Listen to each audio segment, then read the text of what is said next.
Are there any statements by honourable members? And I call the member for Fowler. Thank you, Deputy Speaker. Today I want to share about my recent attendance of a school fundraising event in my electorate of Fowler. Order. A division has been called for in the House. The proceedings are suspended to enable honourable members to attend the division. The proceedings will resume when the Chair of the Federation Chamber is resumed at the conclusion of this division or subsequent divisions.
In accordance with Standing Order 43, the time for member statements has concluded and I call the clerk. Private members' business, order of the day number 1. Resumption of debate on the motion relating to small businesses, moved by the member for Casey. The question is that the motion be agreed, or is the member for Riverina going to... I'll move the motion or second the motion, if you like, Speaker. But I'm going to speak to the motion. Okay. If it's okay to proceed? Yes. Move the motion. Member for Riverina, please proceed. Thank you, Deputy Speaker. There were 249,179 small businesses across regional Australia as at the 30th of June 2023. Now, that is a big number, 250,000 small businesses, and that's just in New South Wales. And of course, we know that right across the country, small business absolutely dominates the economic landscape because it is in small business where they employ most of the private sector. Most of the people paying tax receipts are employed by small businesses, and small business owners and operators, we have to applaud them. We have to thank them because they are the ones who pay their workers first, who often go without.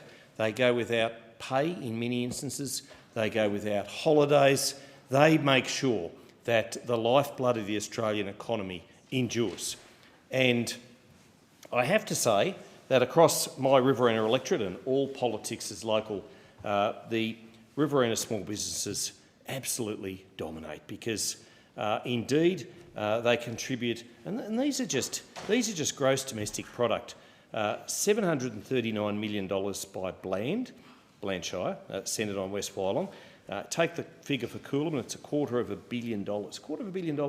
Cootamundra-Gundagai Regional, it's $833 million. Junee, $464 million. $234 million contributed by Lockhart. And so on and so forth. Tamora, $549 million. And of course, then we come to Wagga Wagga, $6.8 billion. Now, they are big figures. They are big figures. And indeed, what we should be doing is enhancing small business, not hampering. And I have to say that the Labor government has constricted and constrained small business by its policies, by making sure that, for instance, the instant asset tax write-off was limited. Now, I know this was increased ever so slightly in the last budget, but it was far higher under a coalition government. And what small businesses were able to do, if they were, say, a tradie or a farmer, or indeed a small business operator who required a vehicle, which required a vehicle, they'd go and be able to write off the entire cost of that vehicle. But of course, when it came back to $20,000 under Labor, those provisions weren't possible because you can't buy too much of a car for $20,000 unless, of course, it's one of those clapped-out clunkers that we all remember the clunker policy that Labor introduced in 2010, but we won't go there. Now, we know that small business should be preserved and protected, but unfortunately Labor does not. And what they've done by their industrial relations policies, what they've done with their high taxing regime is to put every roadblock in the way of small business. And no one feels this more than those in regional Australia. And no one feels it more in regional Australia than our farmers who grow the food and the fibre.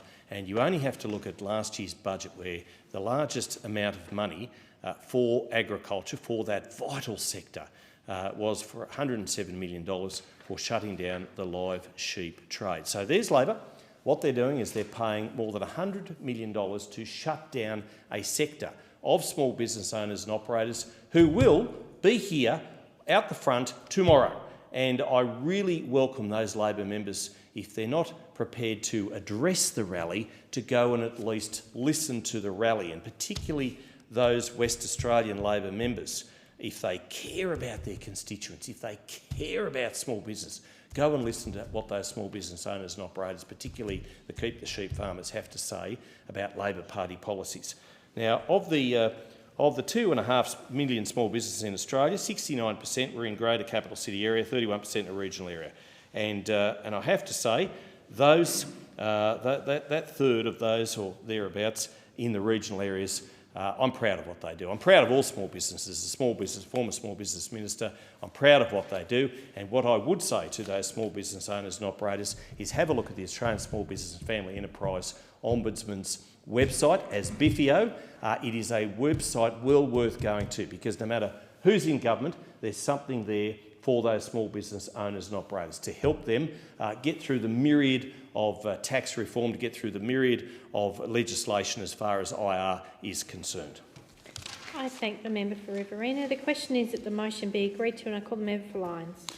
Thank you, Deputy Speaker. And the member for Riverina and I can agree on that point at least. There is a lot of support out there for small business. No matter who's in government, the department gets on with the job and the website exists, and there's a lot of advice available for small businesses. Now, the fact is the member for Casey, in developing this private member's motion, went to great lengths to specify the precise number of insolvent businesses this year in various states across the country, but he failed to mention two very important points.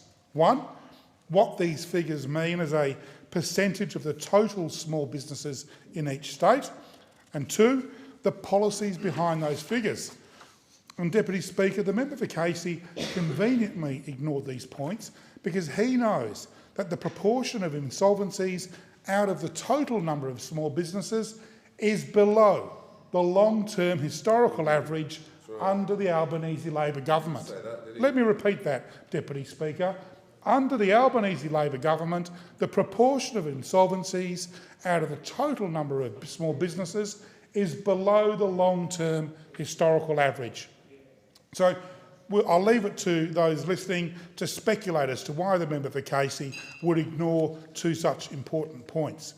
Now, Deputy Speaker, according to the Deputy Liberal leader, it is energy prices pushing businesses into insolvency, and we hear this, of course, from the member for Lindsay incessantly, both members who voted against energy bill relief, and it is energy hardship apparently hitting small business harder than COVID-19, according to the Deputy Liberal leader. It was the Deputy Liberal leader in the same breath who said that only the opposition leader had a plan to get Australia back on track. And what is that grand plan? Not caps on fuel costs. The opposition leader has a 100% voting record against them. It's not rebates on energy bills. We know the opposition leader and the Deputy Liberal leader, and in fact every member of the coalition voted no to energy bill relief. The opposition leader's grand plan to getting the country back on track is hiking energy bills with nuclear power stations. The CSIRO every credible economist agrees that nuclear power will take too long to deliver in Australia and it will hike up energy bill prices if it ever gets off the ground. Power bills will go up under nuclear power. In fact, your power bill will go nuclear. It will cost double that of renewables. Renewables are taking off now. They're affordable. They are the choice of the market. And yet the opposition leader is on this fantasy of nuclear power. Now, don't misunderstand me, Deputy Speaker. I know and I accept that small business people are doing it tough right now. But the Albanese Labor government works alongside them to get the relief they need, while the Liberal Party would simply push them under. From July 1 this year, it was the Albanese Labor government that eased energy hardship by delivering a $325 energy bill relief to nearly 1 million businesses nationwide. Bill relief that the Liberal Party and the National Party, including the member for Casey, voted against. Our government is extending the $20,000 instant asset write-off.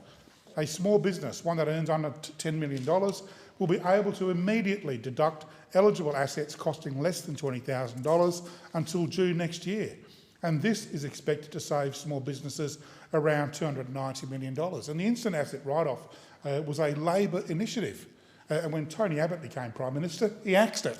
And then the Liberals brought it back. And I'm pleased to say the instant asset write-off is has bipartisan support from both Labor and the Coalition. But we simply cannot accept it when they say that Labor doesn't support it.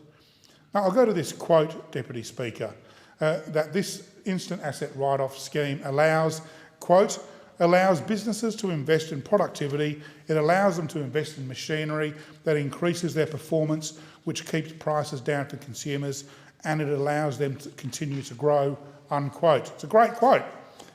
And if you want any evidence of what a great quote it is, just ask the member for Casey. It's his quote.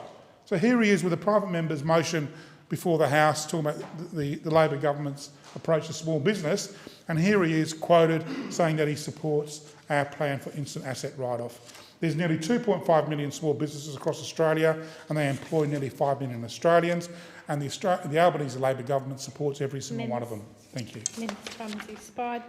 I thank the member for Lyons. The question is that the motion be agreed to, and I call the member for Fadden. Thank you, Deputy Speaker. Today we face a critical debate on a pressing issue that affects us all, the state of Australian small business. And I rise today to emphasise the urgent need for acknowledgement and action on the motion that's been proposed by the member for Casey, which highlights the dire situation our small businesses are grappling with. Small businesses are the lifeblood of our economy, and in Fadden we know this all too well.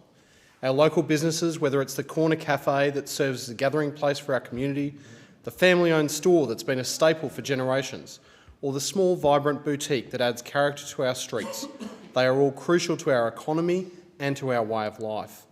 Yet under the Albanese Labor government, they are now at breaking point, struggling under the weight of policies and red tape that seem to disregard the contribution that these businesses make to our communities. Recent data paints a troubling picture.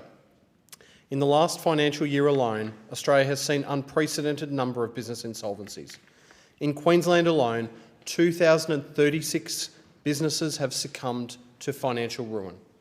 This is not just a statistic, it's a reflection of countless individual dreams and livelihoods that have been shattered. The Albanese Labor government has overseen the highest number of business failures on record, surpassing even the troubling figures from 2011-2012. This is a record that didn't need to be broken. It's not a reflection of the resilience of the Australian small businesses. Let's not forget, they recently weathered the storm of a once-in-a-century pandemic with grit and determination, showing their ability to adapt and overcome adversity. During that pandemic, we saw a strong coalition government who supported businesses through what was an extremely difficult time. But fast forward to today, Labor have once again shown their true colours, while small businesses have been left out to dry, struggling to survive under the weight of higher energy bills, complex and impractical industrial relations laws, and spiralling inflation. In my electorate on the Gold Coast, we have witnessed firsthand the impact of these policy failures. Local businesses are closing their doors, and with them, the vibrancy and character that define our community. Sadly, many of our favourite local businesses have closed. It's clear that the current government's approach is not working. Small businesses are asking for support, for understanding, and for policies that truly address their needs. We need a government that not only acknowledges the problem, but acts decisively to deliver on it. Our small businesses deserve better. They deserve better support, better policies, and better government that prioritises their survival and their growth. Today's motion is a call to recognise the struggles of our small businesses and to demand a change. I recently spoke to a local business and I said to him, what is it that's causing this problem at the moment that all of these small businesses are suffering? And he said it was like wave after wave of pressure that was coming. It's the power prices, it's the industrial relations laws, it's the higher prices that they have to pay to their suppliers. And recently, we've heard of the increased risk to doing business to business, because other businesses are suffering and struggling to pay suppliers' bills. And this puts an enormous amount of pressure on many small businesses. Time for payments are blowing out, payments just not being made at all. These are the risks that people in small business take on. They take on for the reward of running their own business and having their own timetable, but they shouldn't have to suffer at the hands of this Labor government's approach to how to kill a small business. For the sake of small and family businesses across our nation, I urge the government to offer the support to our small businesses that they so desperately need. I thank the member. The question is that the motion be agreed to, and I call the member for Bennelong. Thank you, Deputy Speaker. Before I became a member of this place, I ran a small family-owned business, the one my father started in 1987 out of the back of a van. He worked hard to build it up. It paid for my education, it paid for my upbringing, and it has employed scores of people over the years. My entire life has been one living in and living around a small business. I get small business owners and I get small business. I know the sacrifices that they make and the reward that that sacrifice can bring. Small business people are my people, and I'm their person in this government. I know the challenges small businesses face, and I know how important they are to our local communities. Small businesses employ locals. They give our town centres vibrancy, and they help grow our local and national economy. I'm constantly meeting with small businesses across Bennelong, Deputy Speaker, listening to their stories of innovation, hard work and resilience. Connecting with local businesses is something I've been doing for quite some time. As a councillor, then mayor, through the good times and bad, I've been working with and alongside businesses and business chambers in Bennelong. I helped support them during COVID when I was mayor. I worked with them to make our town centres more vibrant with more events and infrastructure, and I engage with them nearly every day in my new role as their federal MP. I'm close to local small business, and Deputy Speaker, I know that small businesses are doing it tough. The post-COVID boom is over, inflation is stubbornly high, and interest rates are biting. But we are a government that's offering help. Our government's policies are targeted and designed to improve the long-term resilience of small businesses. This year's budget provides more than $640 million in practical and targeted support for small businesses. The Small Business Debt Helpline is a free, government-supported phone line with experienced small business financial counsellors who can provide advice at a difficult time. Our government is also funding an expansion of the National Tax Clinic program with an additional 5 clinics across the country to provide small businesses and individuals with better tax advice and help. Small businesses can also access the tax concierge service through the Australian Small Business and Family Enterprise Ombudsman, funded to provide support where there may be disputes. And further, there's $62.6 million delivered by this government in energy efficiency grants to eligible small and medium businesses to help them save money on their energy bills and help them lower their emissions.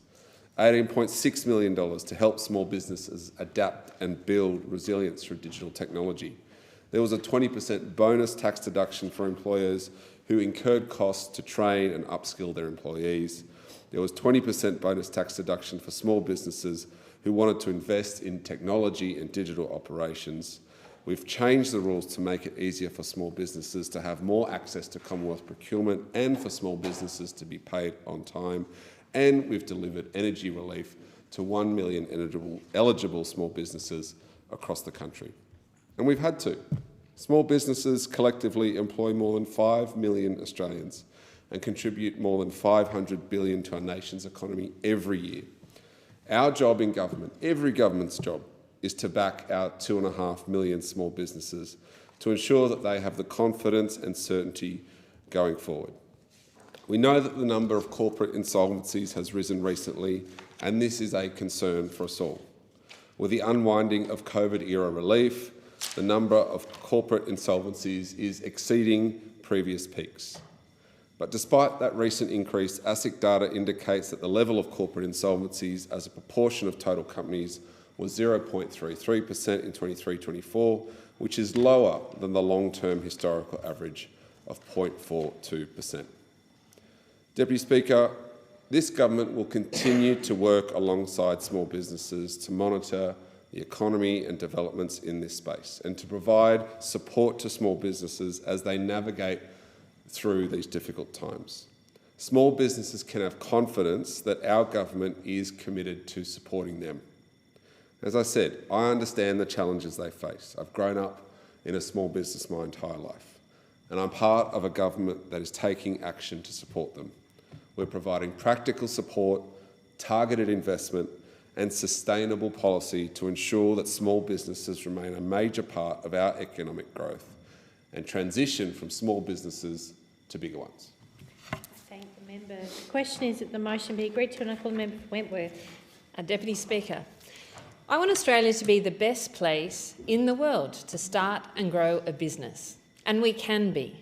But currently we're not, and if we are going to realise this opportunity, we must listen to the businesses we already have in this country and really understand what they need to do better.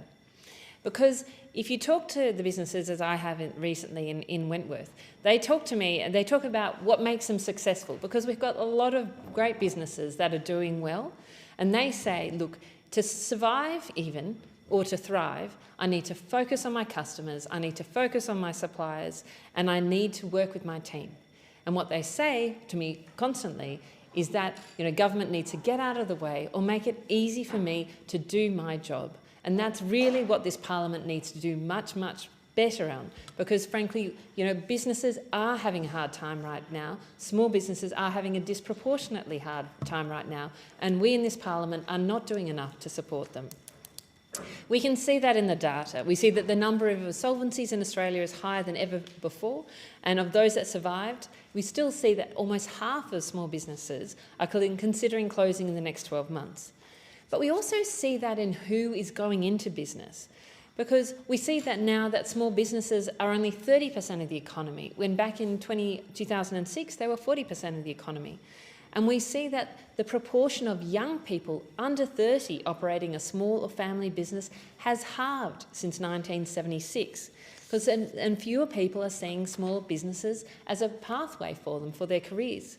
Now, this is really tragic, and this is tragic at a personal level for people, but this is also a problem at our economy level, because E61 has shown that productivity, an issue that we have in this country, is driven by new and emerging businesses, young, dynamic firms. But if young people aren't starting these firms, aren't going into businesses, then we won't have those drivers of productivity which helps the entire economy. We need to be fostering these businesses. So these are 4 things that I think we as a parliament, we need to fight for, and these are 4 things that I'm fighting for small and medium businesses.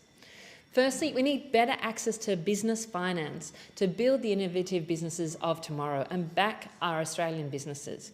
Australia has a chronic investment shortfall for young firms, despite having one of the largest pension schemes in the world. In the last decade, the proportion of private equity investment in superannuation funds has halved from 60% to 30%, and this is going to be made worse if self-managed super funds are taxed on unrealised gains. But it's not just high-growth tech firms that are struggling. It's also about young people with a great business idea but not their own home to offer as collateral that are struggling.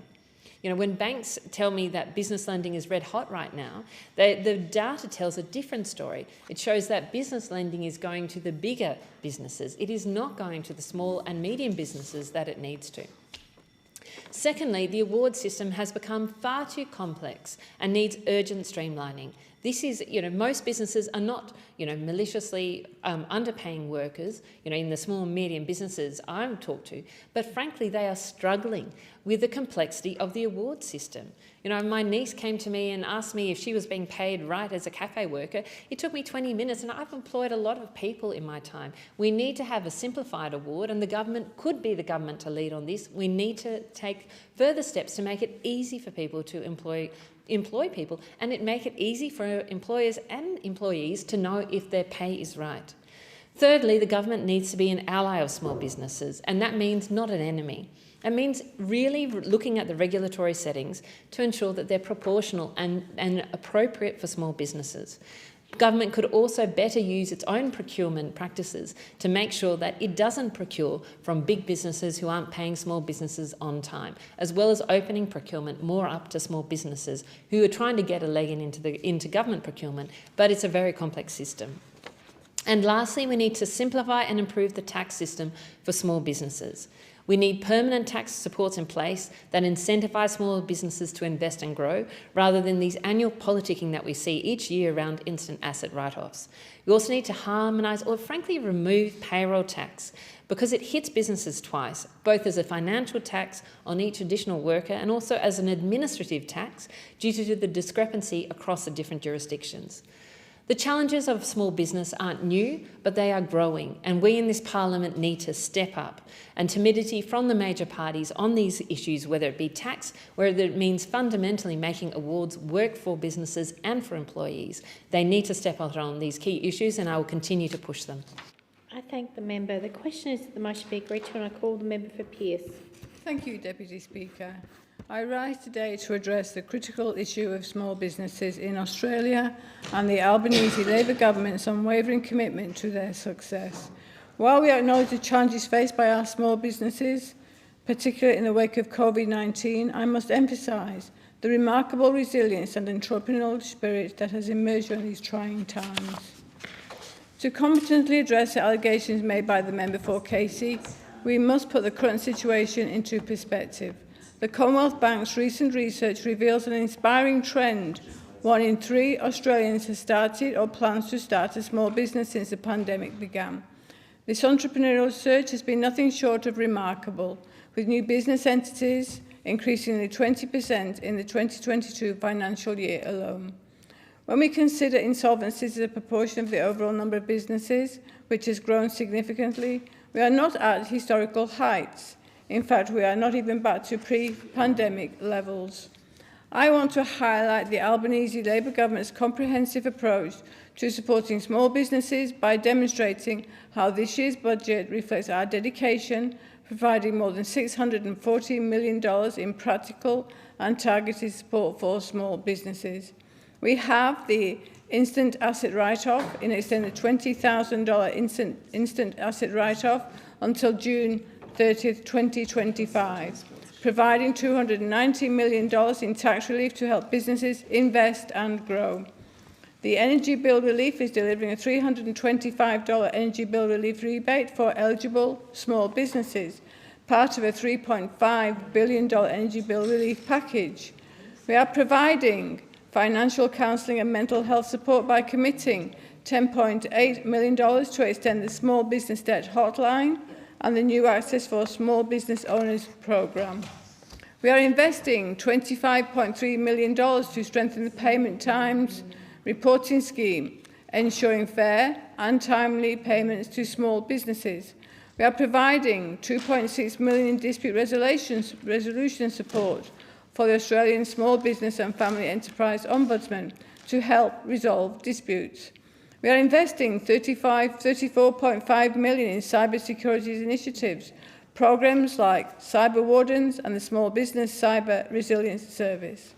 We are funding 20,000 additional fee-free TAFE and vet places, focusing on skills and education in industries where small businesses are prevalent. We are expanding the National Tax Clinic programme with 5 additional tax support clinics across the country, offering expert tax advice to small businesses. We are also allocating $3 million to implementing franchising code of conduct reforms, improving protections for franchisees. These measures demonstrate the Albanese Labor government's ongoing commitment to the 2.5 million small businesses that collectively employ more than 5 million Australians and contribute over $500 billion to our nation's economy every year.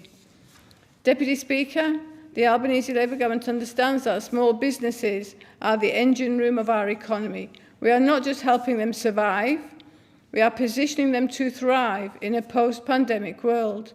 Our policies are targeted at improving their long-term resilience and providing practical support for those facing challenges.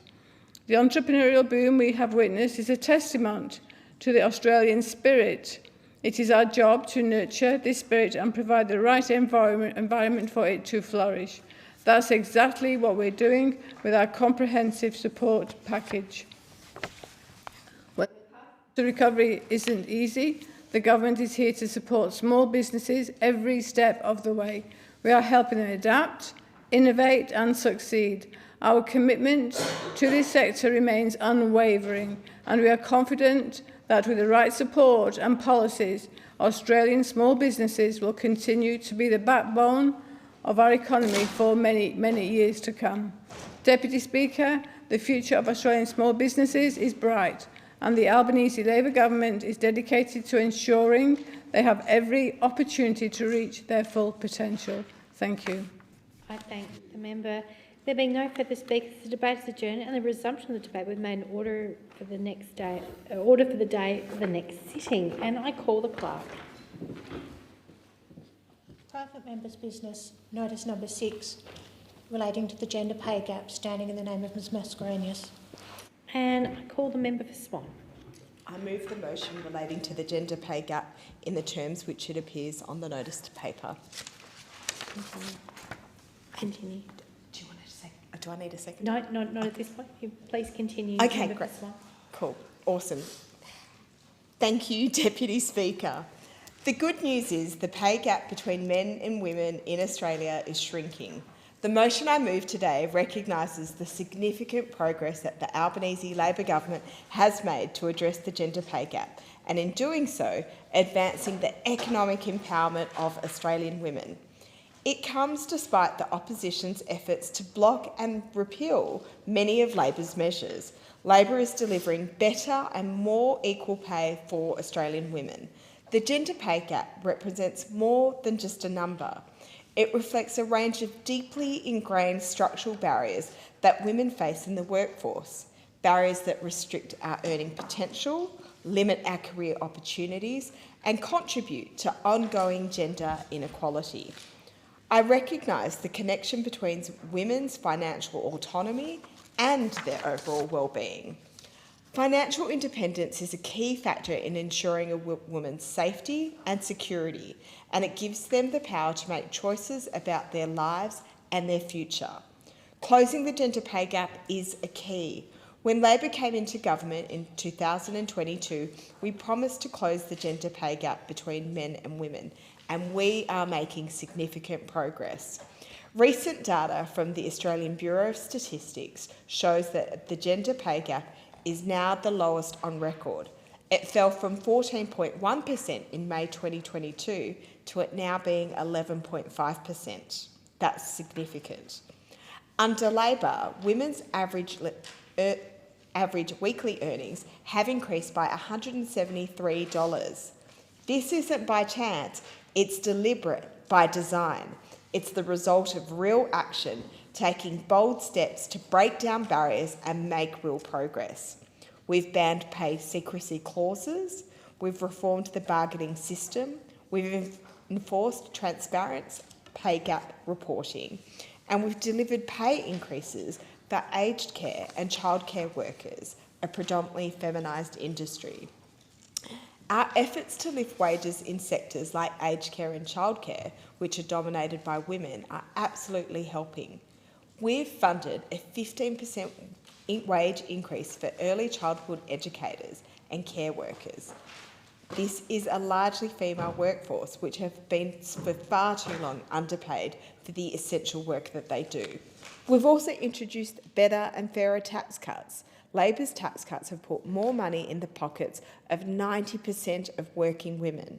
And we've also committed $1.1 billion over 4 years to pay superannuation on government-funded paid parental leave from July 2025.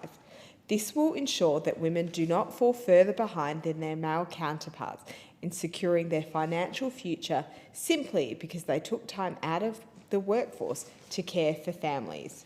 In addition, we're investing $427 million to provide financial support for students for mandatory nursing, midwifery and social work placements.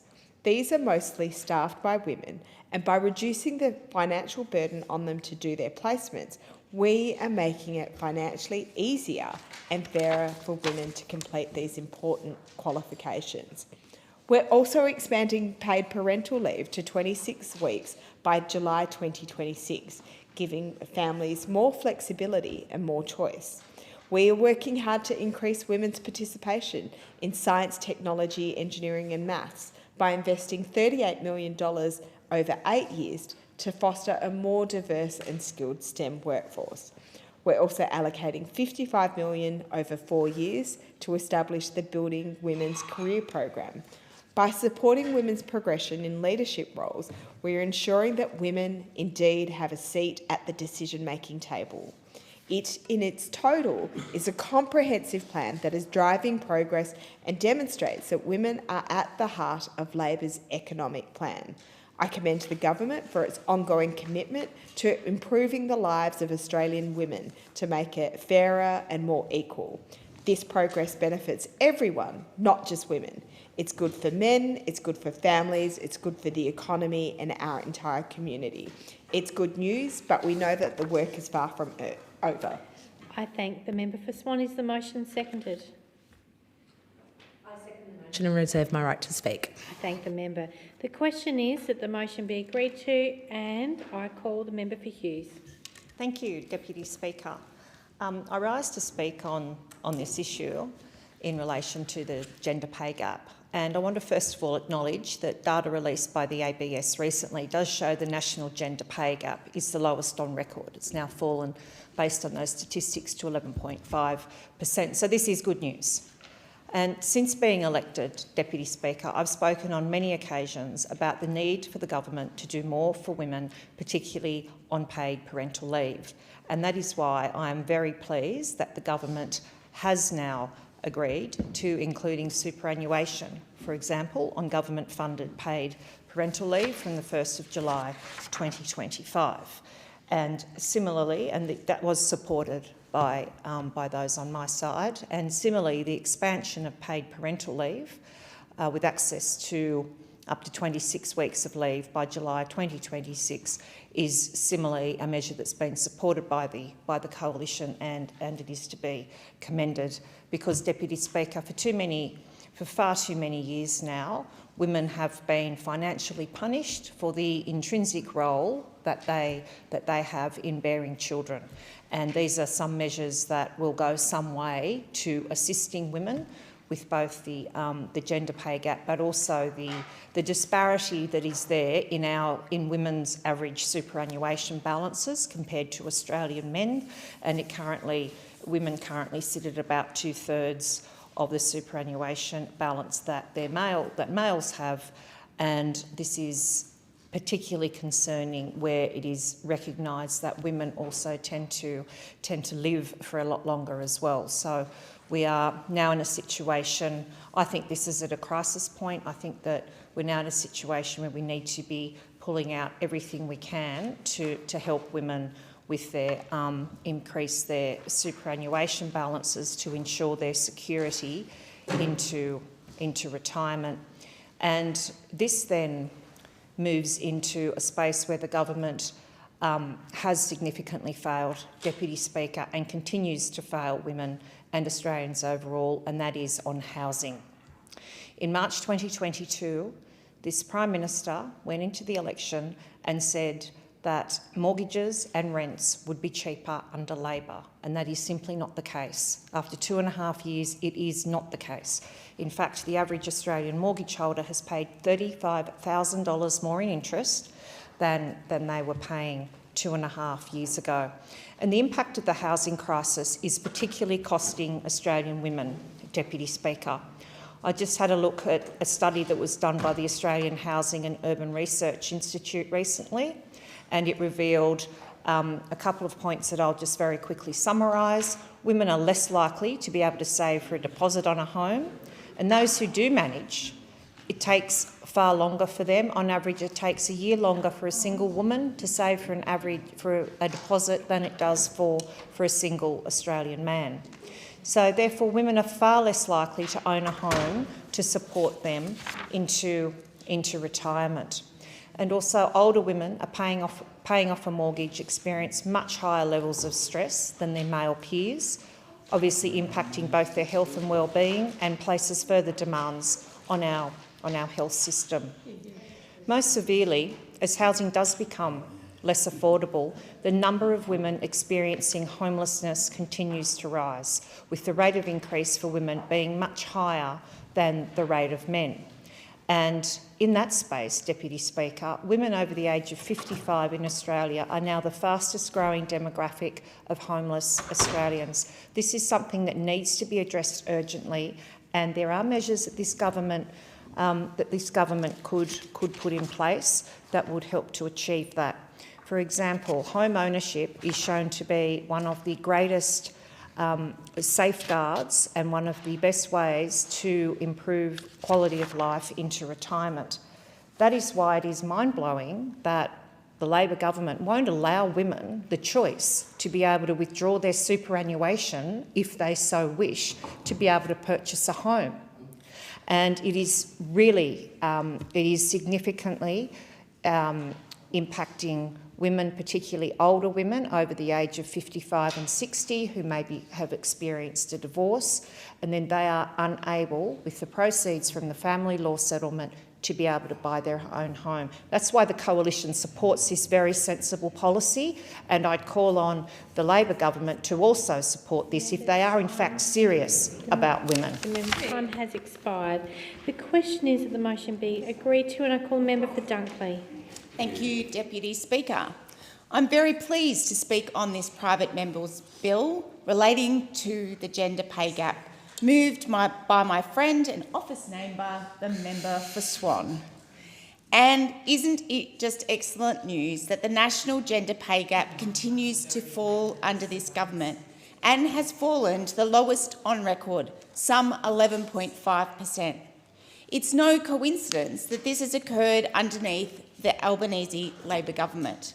We made a commitment to close the gap, and this is exactly what's happened. Prior to my role as an MP, I worked as a professional in the community sector for 32 years, in roles supporting children, young people, women and men to learn and grow and find a job. In short, these roles achieve self-determination that leads to economic participation.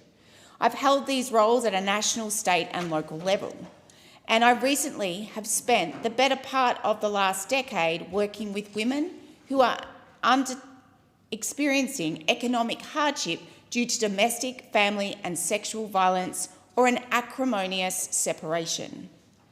Despite the responsibility and seniority of these roles, I have always earned considerably less than my husband and other men I know who work in the community sector.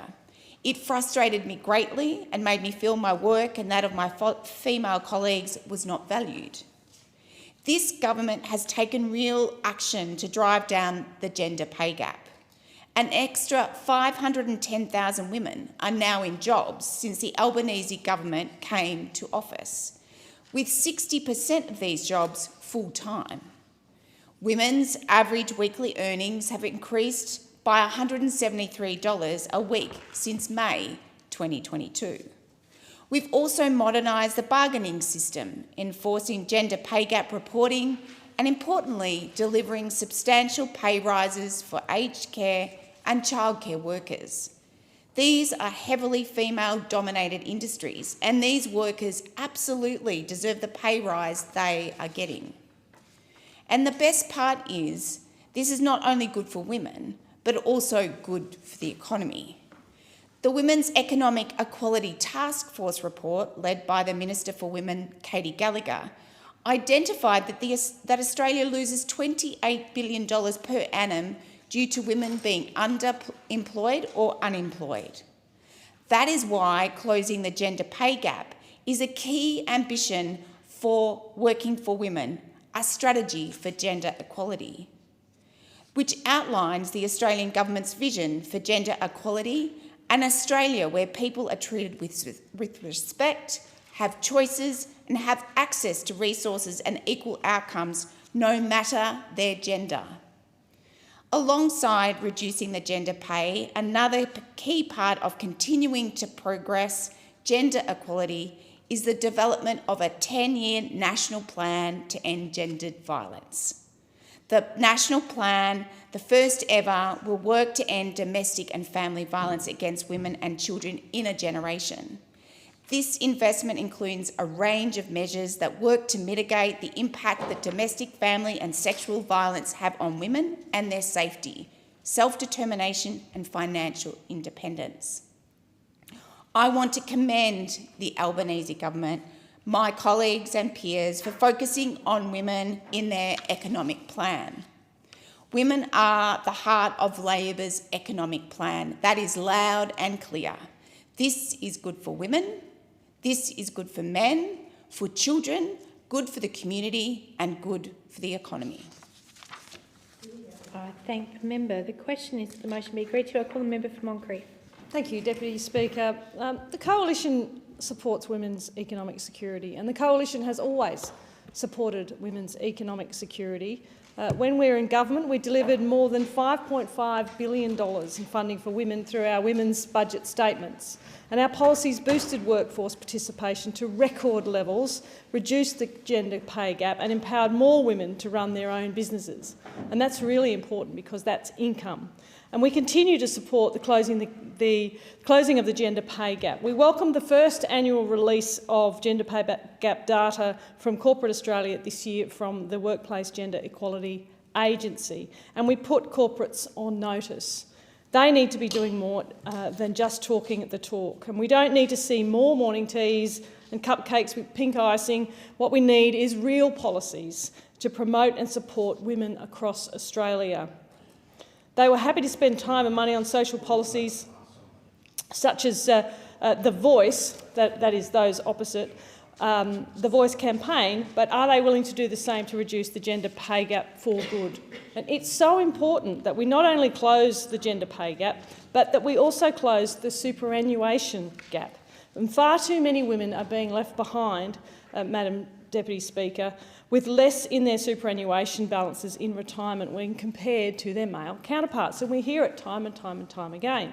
It's women aged 55 and over, which is my age, so this is very confronting for many women in this place who are in this age bracket, because we are the fastest growing cohort of homeless Australians. And that's scary. If your relationship breaks down and you have a marriage breakup and then there's legal proceedings, women in this age group are finding themselves with insecure housing, and it's so real for those who are struggling with cost of living pressures right now, and they're paying ridiculous rents under this government's watch, and they're paying ridiculous amounts of money and watching their lifestyles go backwards under this Prime Minister. The Coalition supports the principle of super on government-funded paid parental leave. We did support that principle. We have a strong record in supporting women's economic security, and it's important to note that Labor is 14 years late to this policy. The Coalition actually took paid parental leave policies to the 2010 and 2013 elections, which included paying superannuation on government-funded paid parental leave, only for it to be opposed by those opposite and their political partners, the Greens. We extended PPL in government, and we are working to improve the government's current proposal to extend its recent extension to 26 weeks. And while this does help support women and families in the long run, it doesn't help families struggling with the cost of living pressure right now. Let's be real, superannuation is important, but increasing home ownership is critical to boost the economic security of women, because we know that the key to economic security is housing security with no or little mortgage payments in your retirement years. So when you're heading towards that 60 and 65 mark, that is when you should be able to gear up the rest of your life so that you have secure housing and you're not paying huge rent to a landlord. And that's why we believe so much on this side in home ownership. In fact, we have a shadow minister for home ownership. We believe that Australians should be able to use their superannuation to draw down on a deposit to buy their own home, which is the biggest purchase that they will make in their lifetime. Now, with growing figures of older women finding themselves homeless, home ownership really in retirement has never been more important, and I can't stress this point enough. But we do want to see stronger action taken on women's safety, and this is something that the Coalition indeed was focused on in government, and we have repeatedly expressed our commitment to combating the scourge of domestic violence in this country. Too many women have been killed as a result of violence in 2024, and too many others assaulted. One is too many. It must come to an end. And I've spoken about this before in this place and demanded that it come to an end. The numbers are going in the wrong direction and immediate action is required. And we need government to actually deliver on the promises they make, particularly when it comes to the safety of women and children. And it's not good enough that this Labor government committed to 500 frontline services and community workers to support those experiencing family and domestic violence almost 2 years ago, and have failed to deliver on that commitment. In the Prime Minister's own state of New South Wales, there are only 30 workers on the ground out of the 148 that he promised. So again, we see broken promises from this Prime Minister. I thank the member. The question is that the motion be agreed to, and I call the member for Bennelong. Deputy Speaker, I'll get straight to the facts. Under Labor, the gender pay gap has narrowed. Under Labor, we've seen a $173.80 per week increase in women's average weekly earnings. Under Labor, we've funded a 15% wage increase for early childhood educators and aged care workers, industry dominated by women. Under Labor, women's workforce participation has reached a record high of 63.2%. Under Labor, every female taxpayer got a tax cut and 90% of women got a better tax cut than under the Liberals. Under Labor, we've committed $1.1 billion over 4 years to pay superannuation on government-funded paid parental leave, and we've reformed paid parental leave for the first time since its inception to get to 26 weeks. Under Labor, we will provide $427.4 million over 4 years to support students on mandatory nursing, social work and teaching placements, industries also traditionally dominated by women. Under Labor, we are investing $38.2 million over 8 years to support a thriving, skilled and diverse STEM workforce, one that simply must attract more women. Deputy Speaker, political parties are not the same. All this happened under Labor and all in our first term of government. We are committed to developing policies and investing in programs that will improve women's economic empowerment, because we recognise the connection between the safety of women and their financial autonomy and well-being. The connection between economic security and safety for women cannot be overstated. Financial autonomy is critical to ensuring that women can live their lives free from violence and abuse. When women earn less than men, when their work is undervalued, they are more vulnerable to financial dependence and exploitation. By closing the gender pay gap, we are not just promoting economic justice, we are fostering a society where women can live with dignity, free from fear. We know that economic security also relies on addressing the systemic issues that cause and perpetuate the gender pay gap. That's why this government has banned secrecy pay clauses, modernised bargaining systems and introduced transparent gender pay gap reporting. These reforms have got wages moving again, particularly for women, and they will ensure that wage disparity cannot be hidden and employers are held accountable for creating equitable workplaces. When women thrive, Australia thrives. Women's increased earnings and workforce participation contribute to household incomes, they reduce poverty rates, and they stimulate consumer spending. Closing the gender pay gap benefits us all. When we pay women fairly, we set a standard for future generations. We teach our children that equality is not just an ideal, but a reality that we are committed to achieving. We show that the work women do, whether it's in the classroom, in hospitals, in boardrooms or in Parliament, that the work that they do is valued and essential. Deputy Speaker, while today's figures in this motion are worth celebrating, they are by all means not the end of the road. An 11.5% gender pay gap remains... Quorum call. Quorum. At 11.5%, the gender pay gap remains an unacceptable inequality. It's still too high. The average woman working full-time still earns $231.50 less per week than her male counterpart.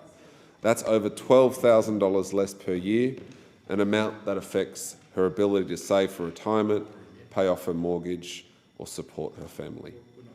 We cannot be complacent as a government. Our work must simply continue. And Deputy Speaker, this government is committed to doing more. We will soon release an employment white paper to further address structural inequalities in the workplace. We are also committed to further reforms in the Workplace Gender Equality Act, ensuring that all employers take active steps to close gender pay gaps. This government will not rest until every woman in Australia is paid what she is worth and has the same opportunities to succeed as her male colleagues. We are committed to gender equality, and to do that, we'll need to continue to reform. For our government, we have a commitment to putting women at the centre of our nation's economic plan.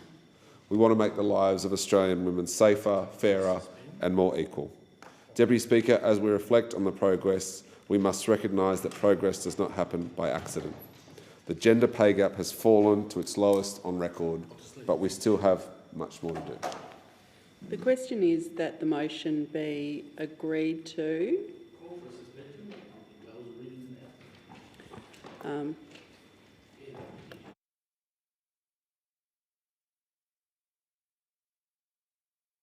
But if you have to leave and we lose quorum, then the Federation Chamber will suspend.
The question is that the motion be agreed to, and I call the member for Corangamite. Thank you, Deputy Speaker.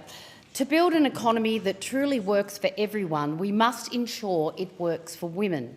And an economy that works for women must deliver wage parity. The Albanese government is committed to this goal. And I'd like to thank the member for Swan, who has moved this important motion. Deputy Speaker, the Albanese government recognises that while we have made significant strides towards closing the gender pay gap, there is still much more work to be done. However, the latest data from the Australian Bureau of Statistics shows the Albanese government is on the right track. And Deputy Speaker, the proof is in the pudding, with Australia's national gender pay gap now reaching its lowest point on record. Since the Albanese government came to office, it has fallen from 14.1% in May 2022 to 11.5% today.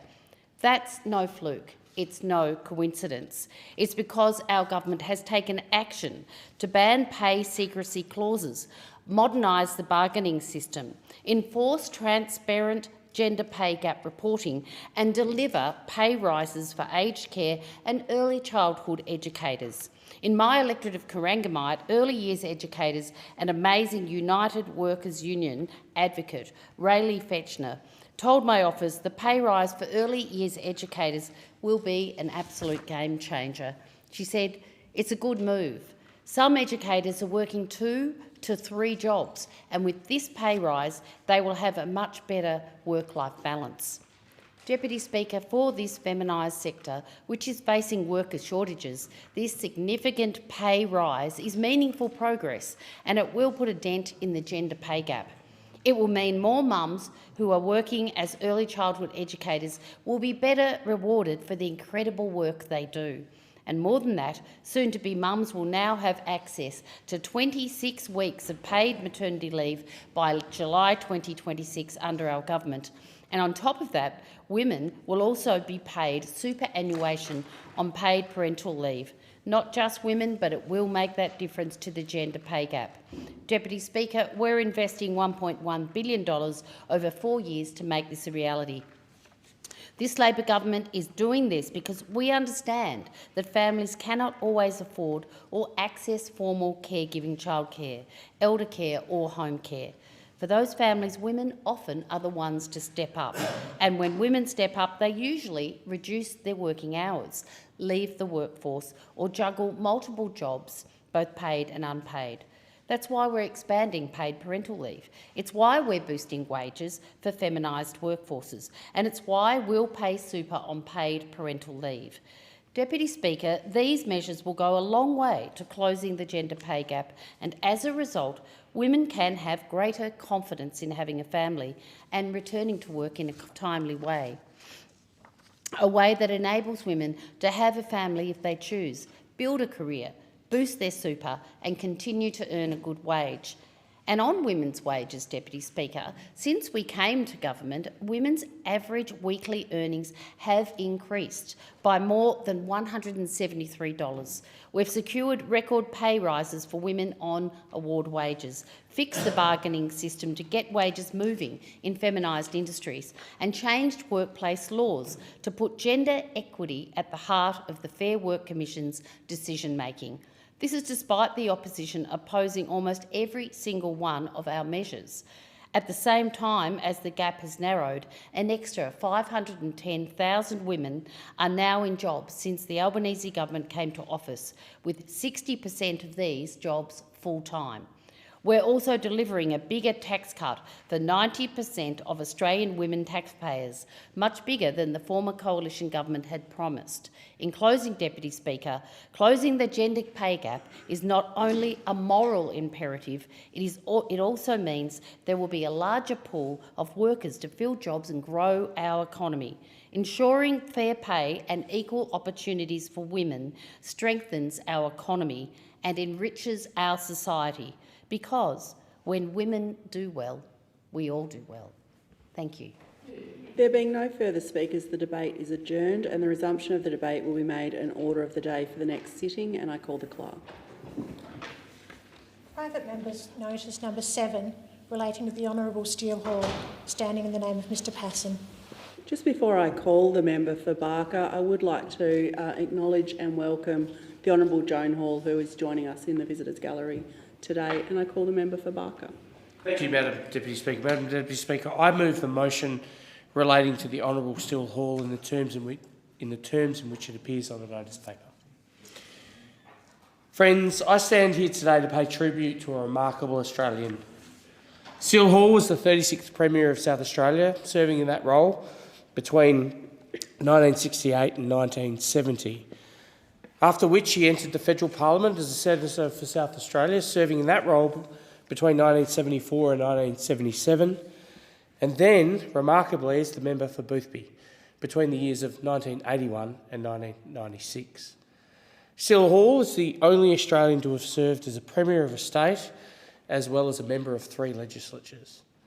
Sadly, on the 10th of June this year, Still Hall died at the age of 95, having lived an extraordinary life, leaving a profound political legacy. Still was born in 1928 in Balaclava, a country town in the mid-north of South Australia, educated there and worked on his family's 800-acre sheep and wheat farm at Oyen, a 20-minute drive out of Balaclava. In 1959, at the age of 31, Still was elected as the Liberal and Country League, on behalf of the Liberal Country League, as the member for Goodger. He was a member of the then Playford government and quickly gained a reputation for his independent thinking and his shoot-from-the-hip style, something which of course resonates with me. In spite of this, or perhaps, Madam Deputy Speaker, because of it, and because of his forthrightness, he rose through the ranks of the party, and following Playford's loss in 1965, Still was endorsed by Sir Thomas Playford as his successor. After just 2 years in opposition, Still returned the Liberal Country League to government in 1968. Still was a conviction politician before we knew what that term meant, a man of courage and integrity. Necessarily, Madam Deputy Speaker, many of the positions that Still adopted weren't popular, and indeed some in his own party from time to time disagreed with Still. But it was that courage that I admired. Now, I could wax lyrical about some of Still Hall's key accomplishments and Premier, including the development of important industries such as the gas industry in South Australia, the improvement of Aboriginal rights, the fluoridation of the Adelaide water supply. But there are 2 things that stand out for me. Firstly, he's remembered for having reformed the electoral system in South Australia to better reflect the principle of one vote, one value.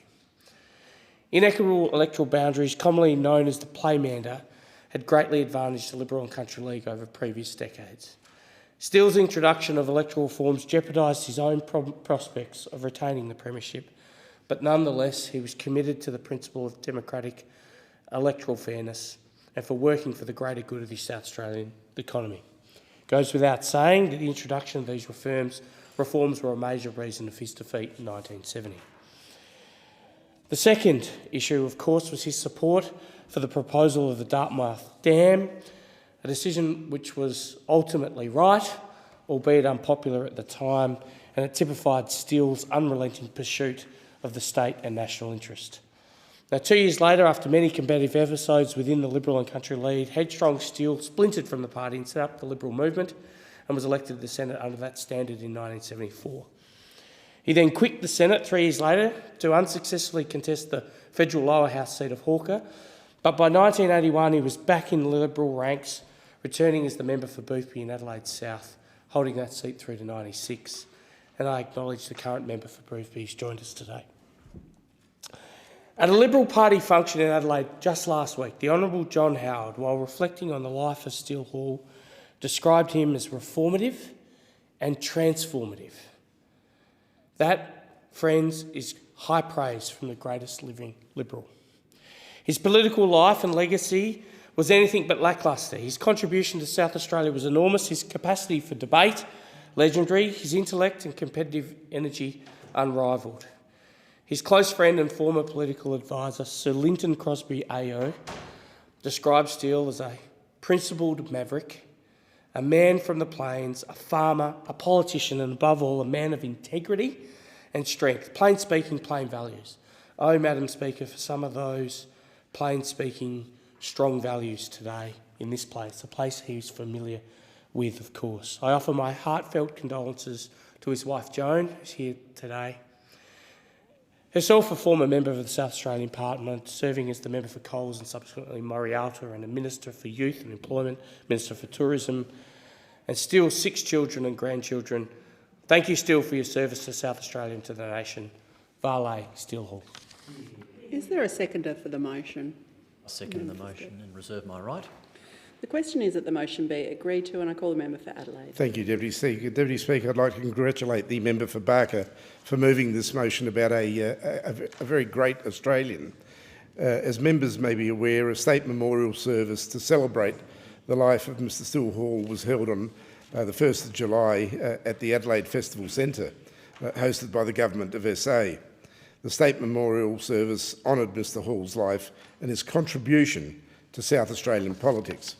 His leadership showed a determination to do what he recognised to be in the best interests of South Australians, and he leaves behind a reputation for integrity and of political courage.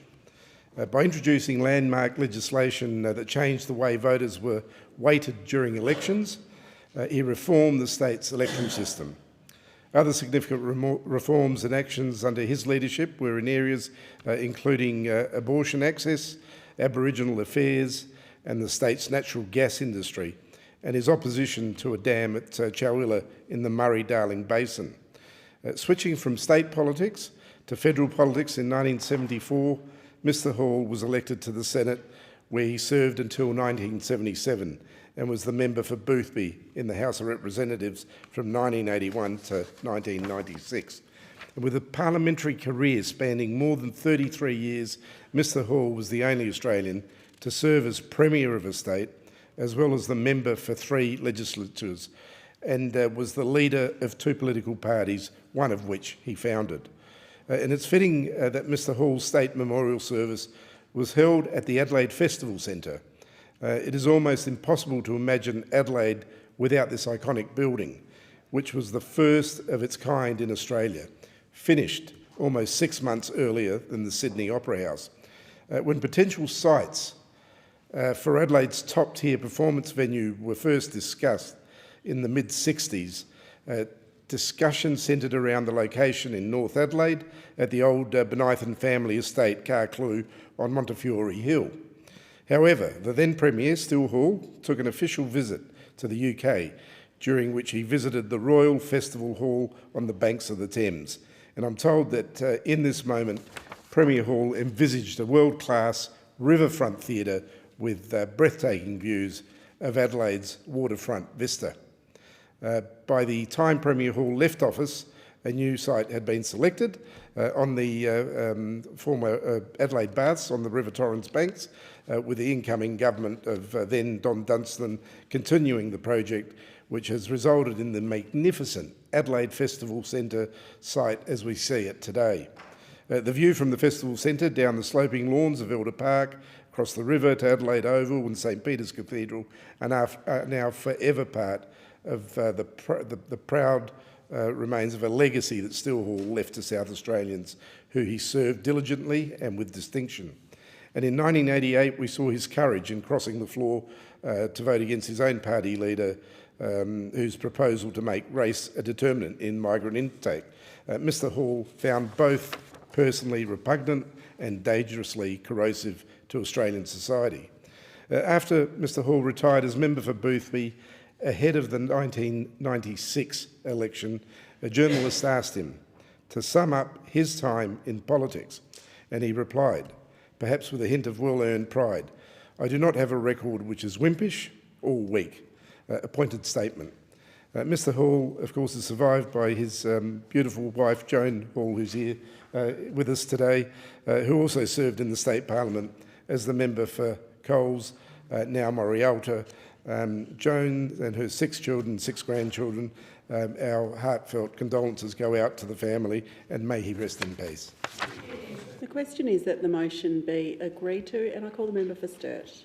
Thank you, Deputy Speaker, and I'd like to absolutely commence by acknowledging the Honourable Joan Hall, who's with us today, and it's a great honour for you, Joan, to bestow on us to come to Canberra and be here to witness a very important tribute to your late husband, the Honourable Still Hall. And I thank my colleague, the member for Barker, for bringing this motion to the chamber. And I think it is very touching that we've got so many South Australian members of the House of Representatives here with us today for this debate from both sides of the chamber. And indeed, in the period since Still's passing, of course, it is a mark of the man and a measure of the man that all sides of politics have had such tributes to pay to Still Hall. I note the points that the member for Barker made about his time as Premier and concur with them wholeheartedly, particularly the 2 matters that he singled out regarding electoral reform and the Dartmouth Dam. Dam. And indeed, it was the issue of the Dartmouth Dam that, of course, led to an early election in 1970 because of the independent member for the seat we now refer to as the Riverland, who held the balance of power in the House and indeed wanted to see the Chowler Dam be built instead of Dartmouth. And that was one of the many examples in Steele Hall's career where he put the right decision ahead of the easy decision. It would have been very easy for him to succumb to the politics and the parochialism of that, and instead, of course, he was prepared to put the interests of South Australia at the fore. And his career as Premier, whilst it was only a couple of years, you can reflect on the achievements of those few years, and a lot of people would say that it's not the time in government, it's what you do with that time that counts, and Steele Hall's legacy of his time as Premier is very, very significant and substantial. Of course, he served in the Senate, and in that very famous Senate, the one that, of course, dealt with the challenging 1975 deferral of the budget, and it would have been a remarkable time to serve in the old Parliament House when the cut and thrust and the tension of that moment was occurring. And he was, of course, a participant in something that is one of the most famous chapters of federal politics, of Australian politics, the 1975 ultimate dismissal of the Whitlam government. His time in the Senate, not only specific to that, but a range of other issues in and of itself is quite fascinating. And then, of course, most importantly to all of us as members of the House of Representatives, he indeed served in our chamber from 1981 to 1996. And as the member for Barker also pointed out, last week in Adelaide, former Prime Minister John Howard took the opportunity to reflect on the career of Steele Hall, and the same types of descriptors that we've heard by everyone that has paid tribute to the life and the contribution to public life of Steele Hall, a man of great conviction, a man always prepared to put his values and his views and what he thought was the right way forward ahead of anything else, sometimes in very difficult circumstance, and sometimes in ways that brought tension within his own political party, let alone the challenges that always befall us when we do things that we know are right against the zeitgeist in public life. But that was exactly who Steele Hall was, and that's why he leaves such a spectacular legacy. As the member for Adelaide just indicated, indeed, his memorial was held at the Festival Centre on the banks of the Torrens, and it's been really important to reflect on that particular part of Steele Hall's legacy since his passing, that it was indeed his personal intervention that ensured that we have that beautiful festival theatre there on the banks of the River Torrens. One of the many things that Steele Hall leaves as a legacy for his service in 3 chambers, quite remarkable, 3 very significant contributions that in and of themselves were significant. But to do what he did throughout his adult life in contributing to the people of South Australia and the people of Australia, we pay deep tribute today. Joan, to you, of course, our deepest condolences, and we know it's been a very difficult few months for you and your family. Our heart goes out to you, and thank you so much for the way in which you've allowed all of us to celebrate Steele's life, celebrate his contribution, and make sure that we've marked in an appropriate way the legacy of a great Australian. Vale Steele Hall. The question is that the motion be agreed to, and I call the member for Boothby. Thank you, Deputy Speaker. I rise to honour the memory of Raymond Steele Hall, known as Steele, giant of Liberal politics in South Australia, who served his community at state and federal levels for some 33 years. I'd like to thank the member for Barker for moving this motion, and I'd like to acknowledge the Honourable Joan Hall here today. Mr Hall was born in Balaclava in the state's mid-north in 1928. He attended local schools and worked on his family's property when he left school. He was first elected to the South Australian House of Assembly, serving as the member for Goodger from 1959 to 1973 and the member for Goyder from 73 to 74. He was the 36th Premier of South Australia from 1968 to 1970, and he went on to serve as a federal senator from 74 to 77 and as the member for Boothby from 1981 to 1996. And there surely aren't many individuals who've served in so many ways at state and federal level. Mr Hall is known as a man of principle, committed to doing what he felt was the right thing, even when that meant he would pay a personal and political cost. He is particularly remembered for ending the so-called playmander, an inequitable electoral system which meant that votes of people living in Adelaide, 2/3 of the South Australian population, were worth less than the votes of those living in the country. By expanding the number of seats in the House of Assembly, albeit not quite to equity, he knew that he was effectively handing government to the Labor Party, which had attracted 52% of the vote at the previous election. The changes he brought in reinforced the democratic principle of one vote, one value, something that I think we cherish in this country. Mr Hall was also responsible for a number of pieces of legislation, including improvements to social welfare, Aboriginal affairs, abortion regulation and advancing fluoridation of South Australian water supply. He worked with the subsequent Dunstan State Labor government to introduce adult suffrage and proportional representation for the South Australian Legislative Council. Mr Hall won a federal Senate seat at the double dissolution election of 1974, triggering a by-election in Goyder, and subsequently worked with the Whitlam government again on electoral reform. Despite being against the Whitlam government, he voted against the blocking of supply, saying that the Senate should be a house of review, not a house of execution. Mr Hall resigned from the Senate in November 1977 to run unsuccessfully for the federal seat of Hawker, and then won the seat of Boothby in 1981, having beaten Alexander Downer for the pre-selection. He mostly served as a backbencher in the federal government, although he did serve as Shadow Minister of State in the Peacock opposition in 1983. He again demonstrated his principled stance in the federal realm when he and two other Liberal members crossed the floor against opposition leader John Howard's motion to use race as a criteria for selecting immigrants, voting with the Labor government. He stated at the time, "The question has quickly descended from a discussion about the future migrant intake to one about the level of internal racial tolerance. The simple fact is that public opinion is easily led on racial issues. It is now time to unite the community on the race issue before it flares into an ugly reproach for us all." Mr Hall passed on the 10th of June 2024 at the age of 95, and he's survived by his wife Joan, herself a former State Member of Parliament, and 6 children. I offer them my sincere condolences. Deputy Speaker, I'm going to finish by quoting another South Australian Liberal Premier, John Olsen. John Olsen said of Mr Hall, "His principles were always unimpeachable. He was a politician that had courage of his convictions and followed through on them, even though he put at risk his government and his premiership. That was the hallmark in the way in which he operated, always a principle, applying integrity and certainly courage in politics."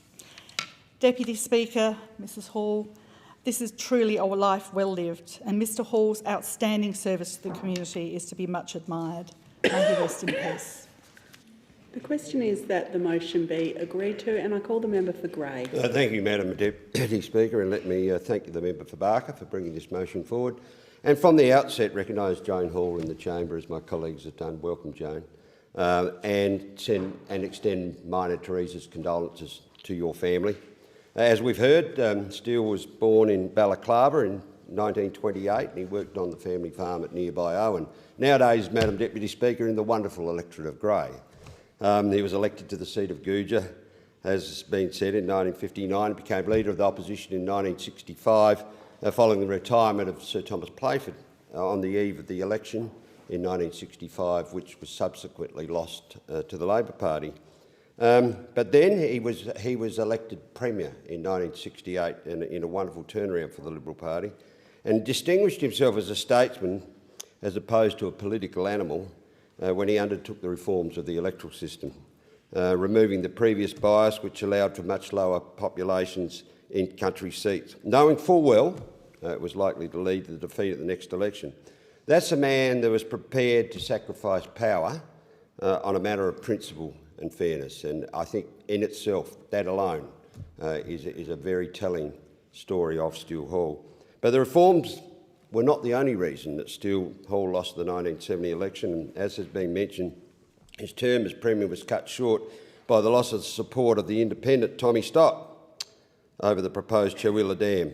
If ever there was a good reason not to have too many independents in this place, perhaps that's it. But Steele Hall recognised that Chawilla, for the environmental disaster that it would have been, it would have salted up the bottom end of the Murray. And despite good evidence being available to all, Chawilla was supported by the opposition leader Don Dunstan in a tub-thumping states' right platform in the 1970 election, a position he then abandoned in government. Now, I didn't come from a political family, but in 1970 I was getting to the stage where I was starting to take an interest, and this always seemed to be an incredible injustice, that someone could campaign for something in an election and then turn around as soon as the election was won and do something else. It was another example of Steele Hall standing against the mob for what was right. It exemplified his personal strength and conviction. It is in retrospect that Steele Hall should be appreciated as a visionary. He was the Premier who identified the banks of the Torrens as the place to build the festival centre and set the wheels in motion to build it. He legislated the Metropolitan Adelaide Transport Study, a plan which included a north-south freeway corridor through Adelaide. And under his government, the electorally painful work of land acquisition was largely completed. But sadly, the election spelt the end of that project, and later the land was sold off. What a folly. The estimated cost of land acquisition and construction for the entire MATS proposal was $574 million in 1968, which equates to about $7 billion today in 2020. Then following tens of billions spent on another half a dozen or so sections of the north-south corridor, we are now spending another $15 billion to complete the final 15 kilometres of the same pathway, $1.5 billion a kilometre. Steele Hall's time as Premier was all too short. Following the almost inevitable loss in the 1970 election, support for Steele within his party fell away until eventually he left the Liberal Party and formed the Liberal Movement, for which he won a 3-year term in the Senate in the 1974 double dissolution, which was in turn truncated by the 1975 dismissal election, in which he was narrowly returned. These were tumultuous years, and Steele was not always the favourite of his former Liberal colleagues, and in 1977 he resigned his Senate seat to contest the seat of Hawker, which he narrowly lost. However, following the narrow loss in the 75 state election, the Conservative forces set about bringing the Liberal Party back together, and in 1981 Steele contested Boothby for the Liberal Party and won it and held it for the subsequent 15 years before his retirement. In total, he served 33 years in 3 different houses of Parliament, the House of Assembly, the Senate and, of course, the House of Representatives. A remarkable contribution to public life by a remarkable man. Sometimes a maverick, certainly a visionary, always a man sure of his judgment and a conviction politician. The world is a far poorer place for his passing, but we are much better for his presence. The question is that the motion be agreed to, and I call the member for Macon. Thank you, Madam Deputy Speaker, and I'll begin by acknowledging Joan Hall, who's with us tonight and whom I've known for many, many years and whom I have the utmost respect for. A state funeral was held on the 1st of July at the Adelaide Festival Centre to honour the life of Raymond Steele Hall, better known as Steele, a name that befitted his character. It was a well-deserved farewell to an outstanding South Australian who had served in the state and federal parliaments and uniquely had served in the South Australian House of Assembly, including as SA Premier, and both the Federal Senate and the House of Representatives. It was just as fitting, as others have already said, that the service was held in Adelaide's Festival Centre, an Adelaide CBD landmark that graces the picturesque River Torrens precinct, that puts Adelaide on the global performing arts stage, and that Steele Hall had delivered as SA Premier. And he did that during an era of progressive policy battles between Steele Hall and Don Dunstan, both of whom were strong debaters and both with visionary and transformative policies for South Australia. Perhaps their most robust encounter, and I can well remember it, was their disagreement over whether South Australia would be best served by the Dartmouth Dam or the dam at Chawilla in South Australia, just outside of Renmark. and as others have quite rightly pointed out, ultimately the Dartmouth Dam was where it was. When I reflect on Still Hall, I think of a man of conviction, integrity and courage. Conviction to stand up for what he believed in, integrity to do what was right, and courage to stand up to powerful critics, even within his own political party, to the point of crossing the floor in federal parliament and ending the pro-Liberal South Australian electoral boundary gerrymander, which undoubtedly cost him the 1970 election. His achievements are many, and although the following examples are just a sample, they highlight the social and moral justice that drove Still Hall. Still supported the lowering of the voting age to 18 years, from 21 years to 18 years. As a senator, he was critical of the blocking of supply to the Whitlam government. He founded the South Australian Liberal movement, which became a progressive arm for South Australian Liberal voters between 1973 and 1976. He spoke out against racism and cuts to social welfare. He supported journalistic freedom, and he took a stand for Indigenous Australians. All issues which are still so important today, and yet way back then in the 70s and 80s, when perhaps it took the courage to take a stand on them, Still Hall did that. And can I say, in so many respects, he was ahead of his time with the issues that he fought so hard for. Having entered Parliament at the young age of 31 years, Still Hall had served as a parliamentarian for 33 years at the time of his retirement in 1996. However, he was never too far away from the political fray, with his wife Joan serving in the state parliament between 1993 and 2006. I last saw Still Hall at the 40th anniversary dinner of the Para Hills Community Club in the Macon electorate, which as South Australian Premier 40 years earlier still had opened. And I still have the photographs of him doing that back in my office. And can I say, on the night, both Steele and Joan were clearly the draw card for the evening dinner. And they came into the room, and I think everyone was so happy to see the both of them there join with us. So to you, Joan, and to your whole family, can I say thank you for the service that Steele gave our nation, not just our state, our nation. He did make a difference to our country, and as others have quite rightly pointed out, and to you and the family, can I extend my sincere losses at his passing. I'm sorry I couldn't get to the funeral, and I would have liked to, but once again, my condolences.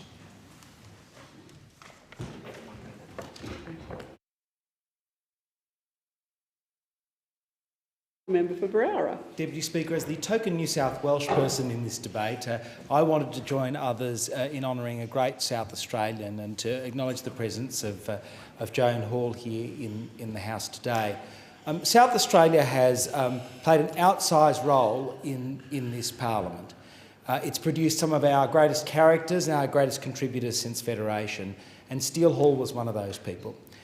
As many members of the House know, I'm something of a constitution nerd, and I first encountered Still Hall because he is the great academic example of why we can never properly codify anything in the Constitution. In 1977, we codified the way in which you replace senators when casual vacancies occur, and that assumes that somebody from one party who might retire is replaced by somebody from the same party.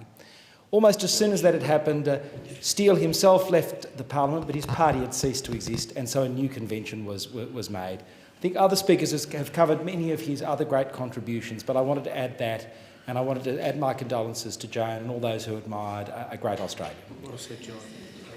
The time allotted for this debate has expired, and the debate is adjourned, and the resumption of the debate will be made an order of the day for the next sitting, and I call the clerk. Private members' business, notice number 8, for a motion in relation to Men's Shed Week. I call the member for McEwen. Thank you, Deputy Speaker. I move the motion relating to Men's Shed Week in the terms in which it appears on the notice paper. Deputy Speaker, last week, well, this week was National Men's Shed, well, it was last week now, week 2024, and the theme for this year's Shed Week was Send Him Down to the Shed. It is a message shed members across the country are hoping to be heard throughout their local communities to encourage more men to get involved and join their local shed. You don't have to have a trade or know certain skills to join a men's shed. It's not all about woodworking and welding. While these skills can be drivers of activity in shed life, so many members are there just for the social interaction, for the cuppa and the chat and some much needed company. Retiring can be a huge change in a man's life. They're at risk of loneliness and social isolation, which can cause anxiety and depression. The loss of a partner is also another life event that can isolate a man and where they need the support of others. Sheds provide a wealth of opportunity for men seeking interaction and community connection. The 2024-25 budget in the Australian Men's Shed Association was provided with $6 million over 2 years to continue to support men's sheds across the country, deliver national shed development program and support their regional coordinators program. For more than 30 years, men's sheds have been improving the wellbeing and health of men by providing them with a shared community they can contribute and be supported by. In McEwen, we are spoiled with so many men's sheds are committed to providing a place that promotes mental health and wellbeing, as well as driving a strong connection with local communities. Last week, I took the opportunity to speak to quite a few of them. The Kilmore Men's Shed was a great example. They have teamed up with Melbourne University study that has been funded to provide dementia and Alzheimer patients in a Kilmore high care facility with the possession of a trolley. The trolley allows them to have close by their beds items and trinkets and like photos that reassure them in times of awareness of their memory loss. The members of the Kilmore Men's Shed are looking forward to working on this program and shortly to see the outcome. The Romsey Men's Shed have been working on the restoration of a 1925 T-model Ford gifted to the shed by local businessman Doug Newman. This vehicle was sold new in Gisborne originally. With the generous help of the Bendigo Community Bank, Romsey members are diligently working on its refurbishment with the vehicle to be used for community events. This project has shown the depth of skills and knowledge at the local shed, from trade skills such as mechanics, joinery and bodywork right through to the historical research. The Wood End Men's Shed is a hive of activity and a shed that is proactive and forward-thinking.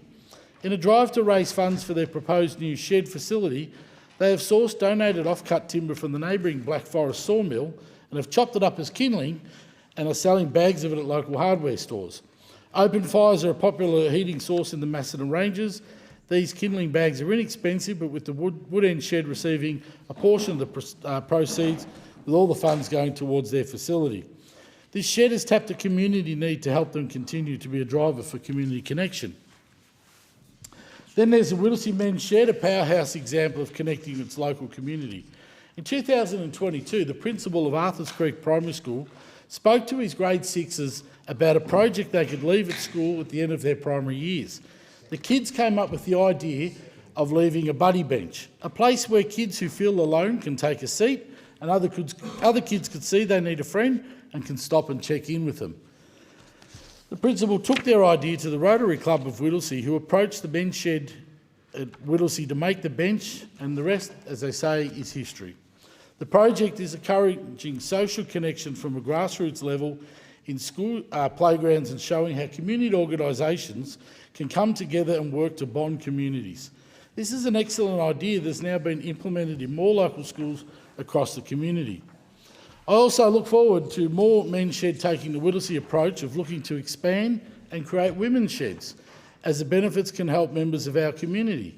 The men's sheds out in McEwen, like those in Diamond Creek and Hurstbridge and St Andrews, continue to work very hard in supporting their communities and supporting people who live alone in those areas. As I said, it's not all about woodwork and metalwork. There's a whole range of things that can happen in all the men's sheds right across the community, including at Lansfield, where they work with the local primary school kids and teaching them basic skills around using hammers and bits of wood and creating something and building something. You know, we thank to the Men's Shed of McEwen right across the nation, we thank you for the important work you do in ensuring that social connection and supporting men's health and wellbeing. And now it's as good a time as any to say, send him down to the shed. Is there a seconder for the motion? I'm happy to second the motion, Deputy Speaker. Member for Mayo. Thank you.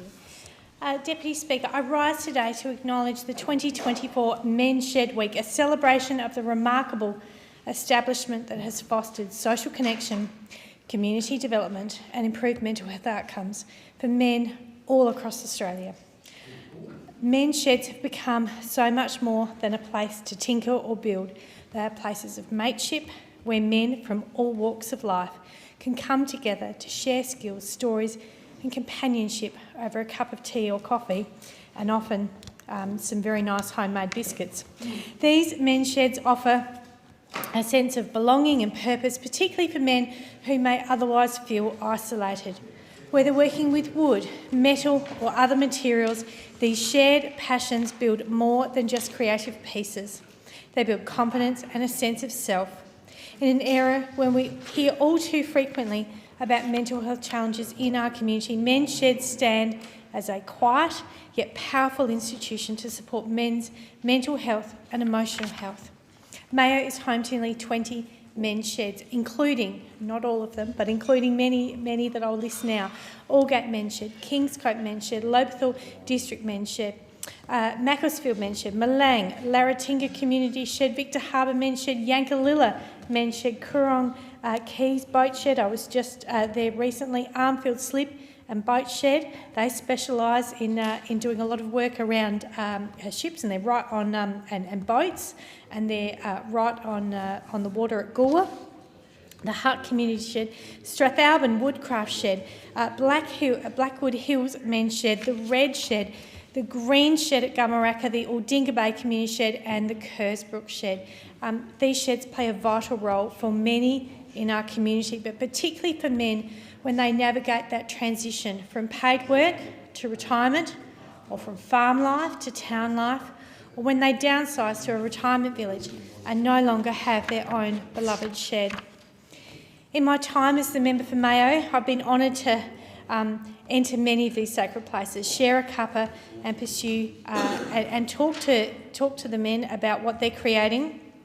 As I said, I recently visited Coorong Keys Boat Shed, where a dedicated group of members with a shared passion for boat restoration gather weekly to work collaboratively on a range of projects.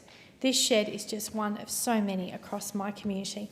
We must do everything in this place to continue to provide these groups with the financial resources to sustain their growth and development, so that future generations can also experience the benefit of that supportive network.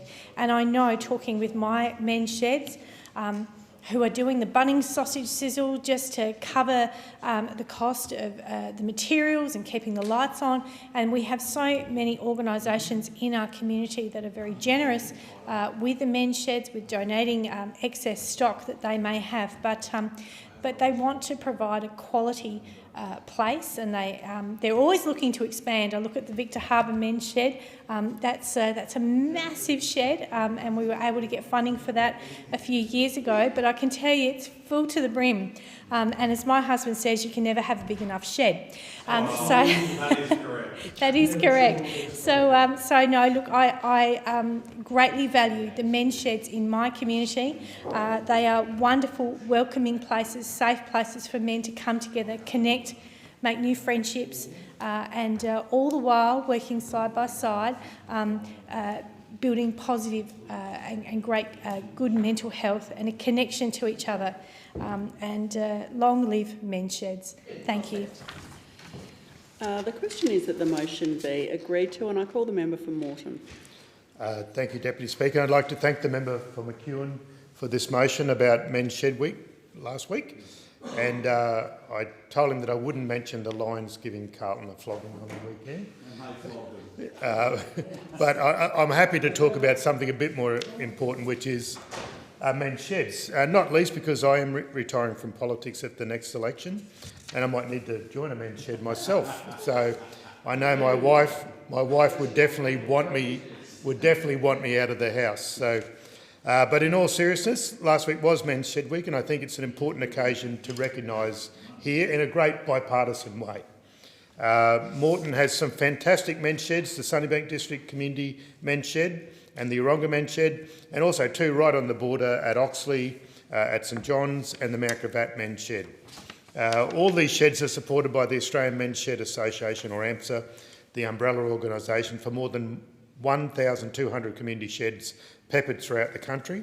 So the more than 50,000 Aussie blokes go to a men's shed for lots of good reasons.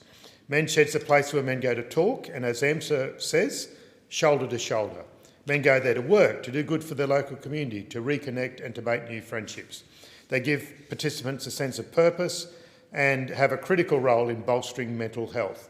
And, judging from my experiences when I go to Men's Shed, if the government ever needs good policy advice, every MP should run their ideas past their Men's Shed first.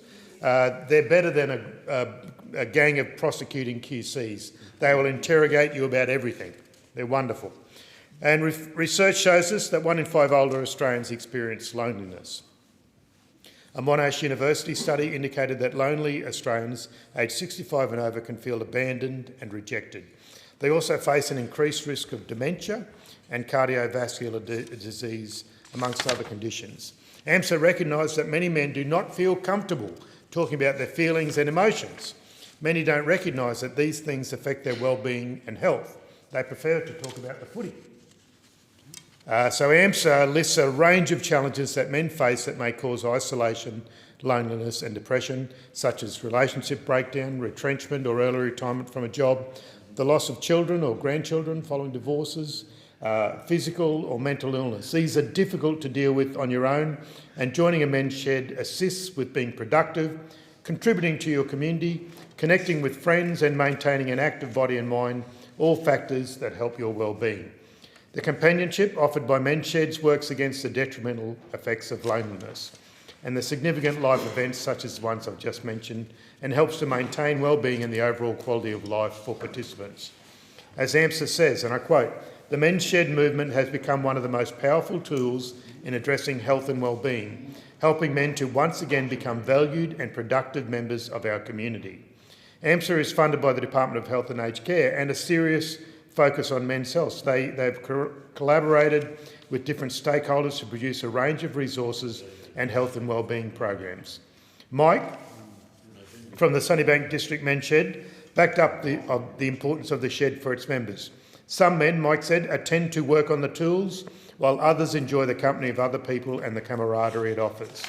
The Sunnybank Men's Shed is open for their 130 members 5 days a week from 8 a.m. to noonish. Sunnybank, like the other sheds in my area, that have impressed me by their support for men seeking assistance with mental health issues. They provide a safe and welcoming space where men can come together to talk, develop useful skills and help each other. These simple actions help prevent healthcare issues. Men's Sheds have a very positive impact on local communities. Over the years, their members have created desks, toys and furniture for residential aged care, for local kindergartens, for schools, for not-for-profit organisations. And they do excellent sausage sizzles too. I've seen the community spirit and mateship in action up close for 17 years. Men's Sheds across the country vary greatly in what they offer. In addition to building furniture, they may fix machinery. They offer gardening, or they teach computer skills or cooking. The Albanese Labor government recognised the many benefits of Men's Sheds and in the May budget committed $6 million over 2 years to support them to continue and flourish. This builds on nearly $27 million of federal government funding since 2011, so it's bipartisan. The latest round will support the Regional Coordinators Program, health and wellbeing events, shed improvements and tools and equipment. Long live our Men's Sheds. The question is that the motion be agreed to, and I call the member for Flynn.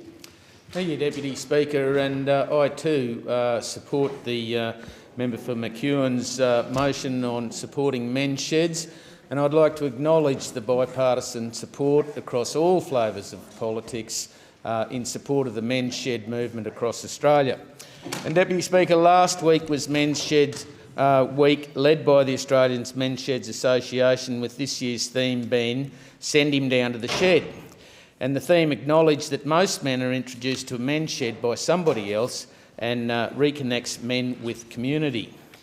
Deputy Speaker, men's sheds play a vital role in preventing social isolation and mental ill health. They offer thousands of men of all ages a safe and friendly environment where they can work on meaningful projects while building strong social connections. From Biggendon to Boyne and Tennant, Gayndah to Gracemere, Calliope to the Callide Valley and Moore Park Beach to Mount Morgan. There are men's sheds all over the Flen electorate in central Queensland that do a fantastic job in their local communities. And I'm very pleased to be able to support the men's sheds over the years with various federal government grants, including $2,850 for the Calliope River men's shed for a log splitter, $5,000 for the Gracemere men's shed for a spindle moulder and dust extractor, $4,300 to the Taroom men's shed for a mobile evaporative cooler for the workshop, and $12,500 for the Gladstone men's shed for 2 water tanks and new fencing. Deputy Speaker, the men's shed movement has become one of the most powerful tools in addressing health and well-being, helping men to once again become valued and productive members of our community. The Australian Men's Shed Association perfectly described the critical role of men's sheds and their positive impact in the communities, and I quote, "Most men have learned from our culture that they don't talk about feelings and emotions, and many do not take an interest in their own health and well-being. Unlike women, most men are reluctant to talk about their emotions, and that means they usually don't ask for help. Probably because of this, many men are less healthy than women. They drink more, they take more risks, and they suffer more from isolation, loneliness and depression. Relationship breakdown, retrenchment or early retirement from a job, loss of children following a divorce, physical or mental illness are just some of the problems that men may find difficult to deal with on their own.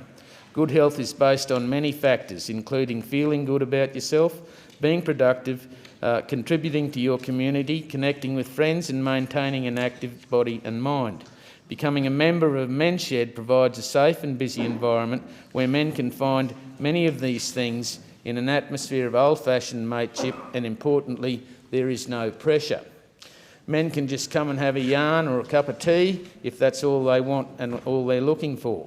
Members of Men's Sheds come from all walks of life. The bond that unites them is that they are men with time on their hands who would like to do something meaningful to do with that time.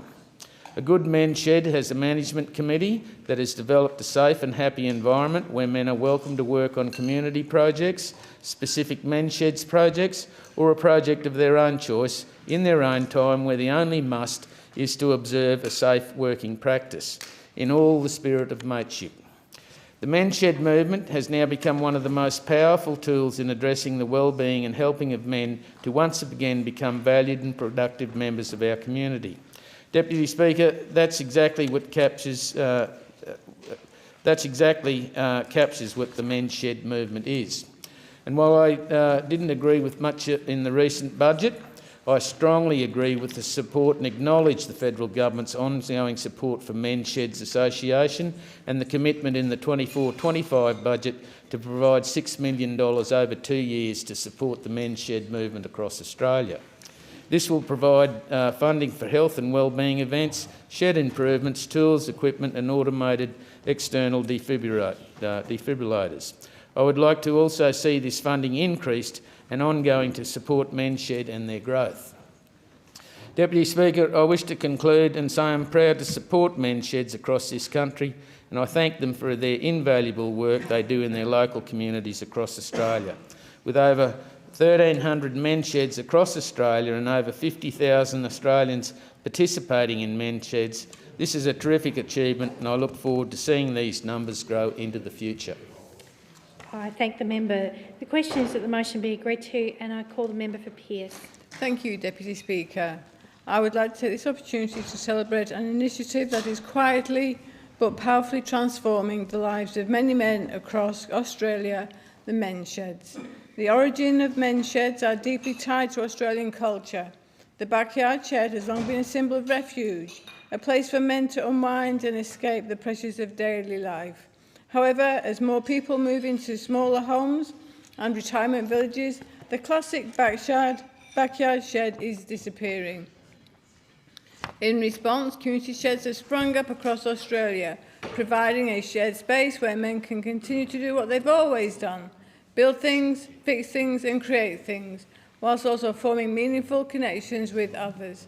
These grassroots community spaces provide a welcoming environment where people can come together, sharing experiences and developing friendships. They offer more than just a space to tinker with tools or work on projects. They are vital hubs for social connection, emotional well-being and even health promotion. The benefits of men's sheds go beyond giving men a space to escape. They offer a unique opportunity to address several key determinants of health, such as reducing social isolation, boosting self-esteem, and fostering a sense of purpose. Research has shown that these social connections are linked to improved mental and physical health outcomes. In fact, studies have demonstrated that men who maintain strong social ties live longer, healthier lives. While many sheds focus on hands-on activities like woodworking or machinery repair, the sheds also offer opportunities for learning new skills, sharing health information, and even providing direct health services. The informal peer-based environment of a shed encourages men to open up about health issues in ways that they may not feel comfortable doing in traditional health settings. Here, men can discuss their experiences with health, learn from each other, and even engage in programs designed to promote healthier lifestyles. What makes men's sheds particularly effective is that they meet men where they are, both literally and figuratively. They offer a practical, hands-on environment where learning is done through doing, which resonates with men who may not engage with more formal education or health promotion programs. The shed is not just a place to fix things, it's a place to build relationships, gain knowledge, and restore a sense of self-worth. As we celebrate Men's Sheds Week, it is essential to recognise the important role that these sheds play in addressing the broader issue of men's health in Australia. With proper support, these spaces could serve as a cornerstone for health promotion, especially for those men who are least likely to engage with traditional healthcare services. I am pleased to know that the Albanese Labor government's ongoing support for the Australian Men's Shed Association continues to be strong, with a commitment in the 2024-2025 budget to provide over $6 million to support men's sheds across the country. This funding will go towards health and wellbeing events, shed improvements, tools and equipment, as well as automated defibrillators, ensuring that these essential community spaces are well equipped to serve their members. In my local community of peers, we are so fortunate to have 4 men's sheds: Quinns, Yanchep Community, Wanneroo Community, and the Northern Suburbs Men's Sheds. These sheds are more than just workshops. They are lifelines for many men in our area, offering them a place to belong, to share, and to thrive. Men's sheds have the potential to reach men who are socially isolated or dealing with a loss of identity after retirement or struggling with their mental health. By offering them a space to reconnect with themselves and their community, we are giving them the tools not only to build objects but also to rebuild their lives. Deputy Speaker, men's sheds are a place of transformation. They are spaces that promote not just physical activity but also mental, emotional and social well-being, and the Albanese Labor government is committed to ensuring that they continue to grow and thrive for future generations. We recognise that men's sheds are a vital avenue for improving men's health and well-being, and we will always ensure that they are always integrated into state and national health policies. Thank you, Deputy Speaker. I thank the member. My question is the motion be agreed to, and I call the member for Hunter. Thank you, Deputy Speaker. This week is Men's Shed Week, and the theme of this year is Send Him to the Shed. Did you know that there are more men's sheds in Australia than there are Macca's restaurants? Over 1,300 of them. Good health is based on many factors, including feeling good about yourself, being productive, contributing to your community, connecting with friends, and maintaining an active body and mind. Becoming a member of a men's shed provides a safe and productive environment where men can find many of these things. It's all about being mates and doing something meaningful with your time. There are over 50,000 Australian men who are involved with a men's shed. Because of this, the men's shed movement has become one of the most powerful tools in addressing health and well-being and helping men reconnect with their communities as valued and productive members. Men's sheds are important parts of our community, especially in the Hunter, and I will always support them whenever I can and however I can. My election is filled with so many incredible men's sheds. We have the Aberdeen Men's Shed, Bonalds Bay Men's Shed, Brankston Greta Men's Shed, Cardiff Edgeworth Men's Shed, Cessnock Men's Shed, Currambong Men's Shed, Denman Men's Shed, Lake Macquarie Classic Boat Shed, Muswellbrook Men's Shed, Singleton Men's Shed, South Lakes Men's Shed, Toronto Men's Shed, and finally, Wangi Men's Shed. Since becoming the member of Hunter, I've been lucky to visit lots of men's sheds across my electorate. It's always great to spend time with the blokes involved.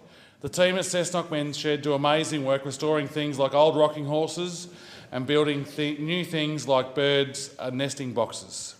They also have an amazing garden where they grow their own fruit and veggies. The most important part of this garden is the blue tree, which serves as a reminder it's okay to not be okay. When I visited the Singleton Men's Shed, I picked up a jar of the famous Men's Shed tomato relish from Jerry. Jerry and the team at the Singleton Men's Shed make and sell tomato relish, with all the proceeds going to support local Cancer Council, New South Wales, and Cancer Council, Australia appeals. So far they've raised $4,000 and more. So well done, guys. That's an amazing effort. The guys at the Muswellbrook Men's Shed are doing great work making a variety of local products for council and also the mine sites in the area. They also recycle all the cans and bottles from a number of local clubs, businesses and residents. When I visited, I had the pleasure of drawing the meat raffle, and I didn't win anything, Deputy Speaker, unfortunately, but it was a great day with the guys always having a laugh. The Men's Shed in Denman is a very valuable part of the community in Denman. They play an important role of helping to restore the old items for the heritage village, which helps to preserve some of the history of the town. They also supply habitat boxes for the mines and build garden furniture. The Wangi Men's Shed have recently finished restoring an old fire engine that they will be using around Christmas time. I've seen the project and it's very cool, I can tell you that. I'm sure it will bring so much joy to the community when they see it out and about. They also have an annual monster garage sale where people can go and buy some very impressive woodwork and metal work products that the men have made. So get out there and check it out. It's on October 12 at the Wangi Men's Shed. Make sure you get out there and see them. It's great to see local community groups enjoying themselves. Our men's sheds do so much to help the mental health of local men, and they do amazing work for so many other community organisations and charities.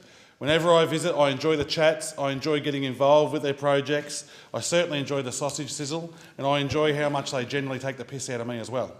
So if you're looking for a way to spend your spare time, go and join your local men's shed and get involved. You won't regret it. There's always something to do at a men's shed. There's lots to build and lots of projects to get involved with. But the best part is being able to make new mates and have a chat and have a laugh. As men, we don't always look after ourselves the way we should, and we don't always talk about the things that are bothering us. But getting involved with your local men's shed, meeting people from all walks of life, and having good conversation, a good time, is a perfect way to shed the load. So to all the men out there and to all the partners of the blokes out there, make sure you get onto them and say to them, send them down to the shed. Thank you. I thank the member. The question is the motion be agreed to, and I call the member for Durack. Thank you. I rise to support the motion to recognise the vital service that Men's Shed provide nationally. These remarkable organisations form one of Australia's largest community development networks, with around 1,300 men's sheds across the country, engaging over 50,000 Aussie blokes. Just last week, we celebrated Men's Shed Week, led by the Australian Men's Shed Association.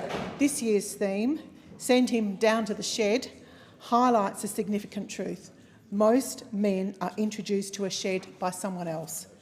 I think we can all agree on both sides of the House that men's involvement in their local shed invariably leads to improved mental health outcomes. Participants report increased self-esteem, greater mental health awareness and the destigmatisation of issues that many men struggle with alone. The shed fosters a positive community outlook, reinforcing that long, cherished spirit of Aussie mateship. For many, these meetings are not just gatherings, they are quite simply, literally, lifelines. Improving the mental health of Australian men is crucial. It is well known that men aged 85 years and older have the highest suicide rates in Australia. This is heartbreaking. This is an alarming statistic, and community organisations like Men's Sheds are the key to tackling challenges head-on.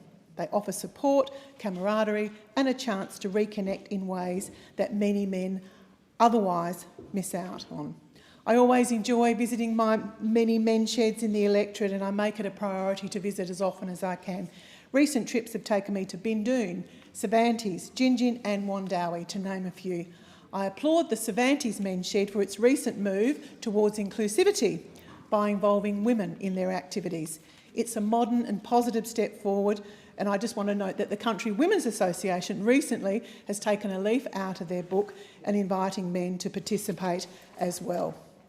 So what do they do in MedShed? Well, we know there's about the friendship and the camaraderie, but they're also creating breadboards and upcycling used craypot rope, as they do in Cervantes, rocking horses, etc. But their aim ultimately is to support their community and those who are in need. Participation in MedShed is at an all-time high, with many of them looking to expand. Of course, this is such fantastic news.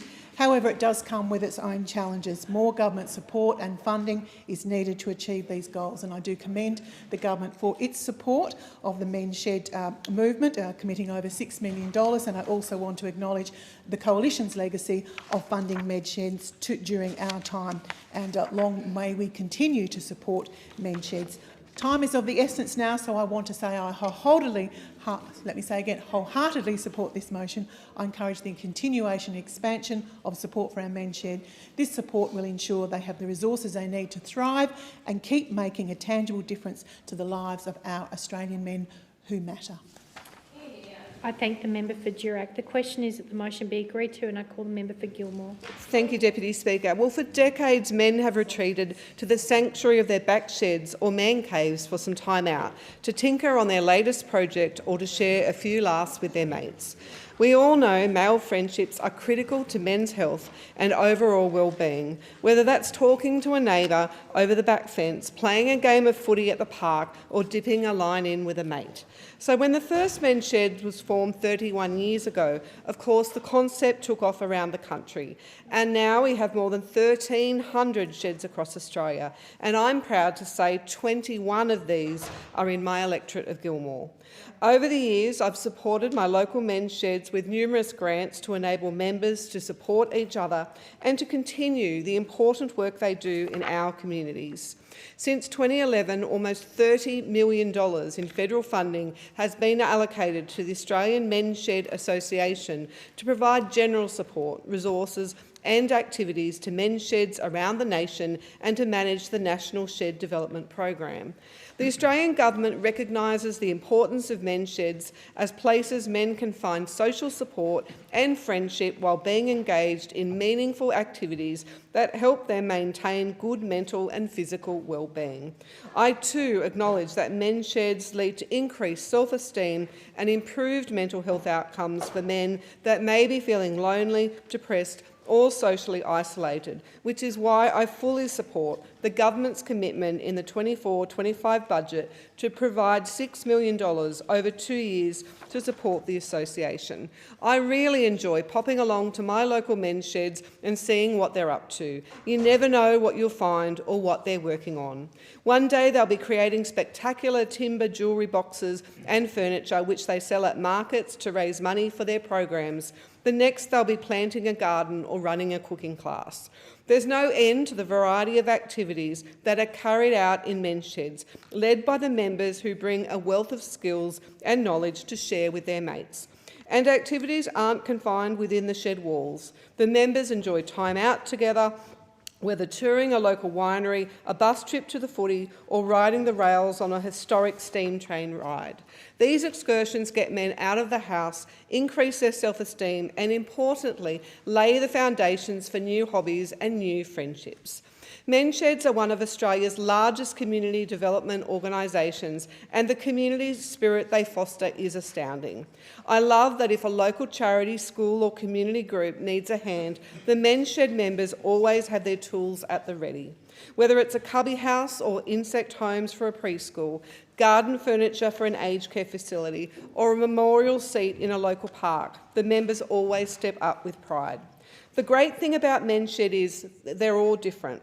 Living on the south coast, surrounded by bushland, beaches and forest, the environment is top of the list for many of our local men's sheds. One group builds minor bird traps while another makes nesting boxes for birds and possums.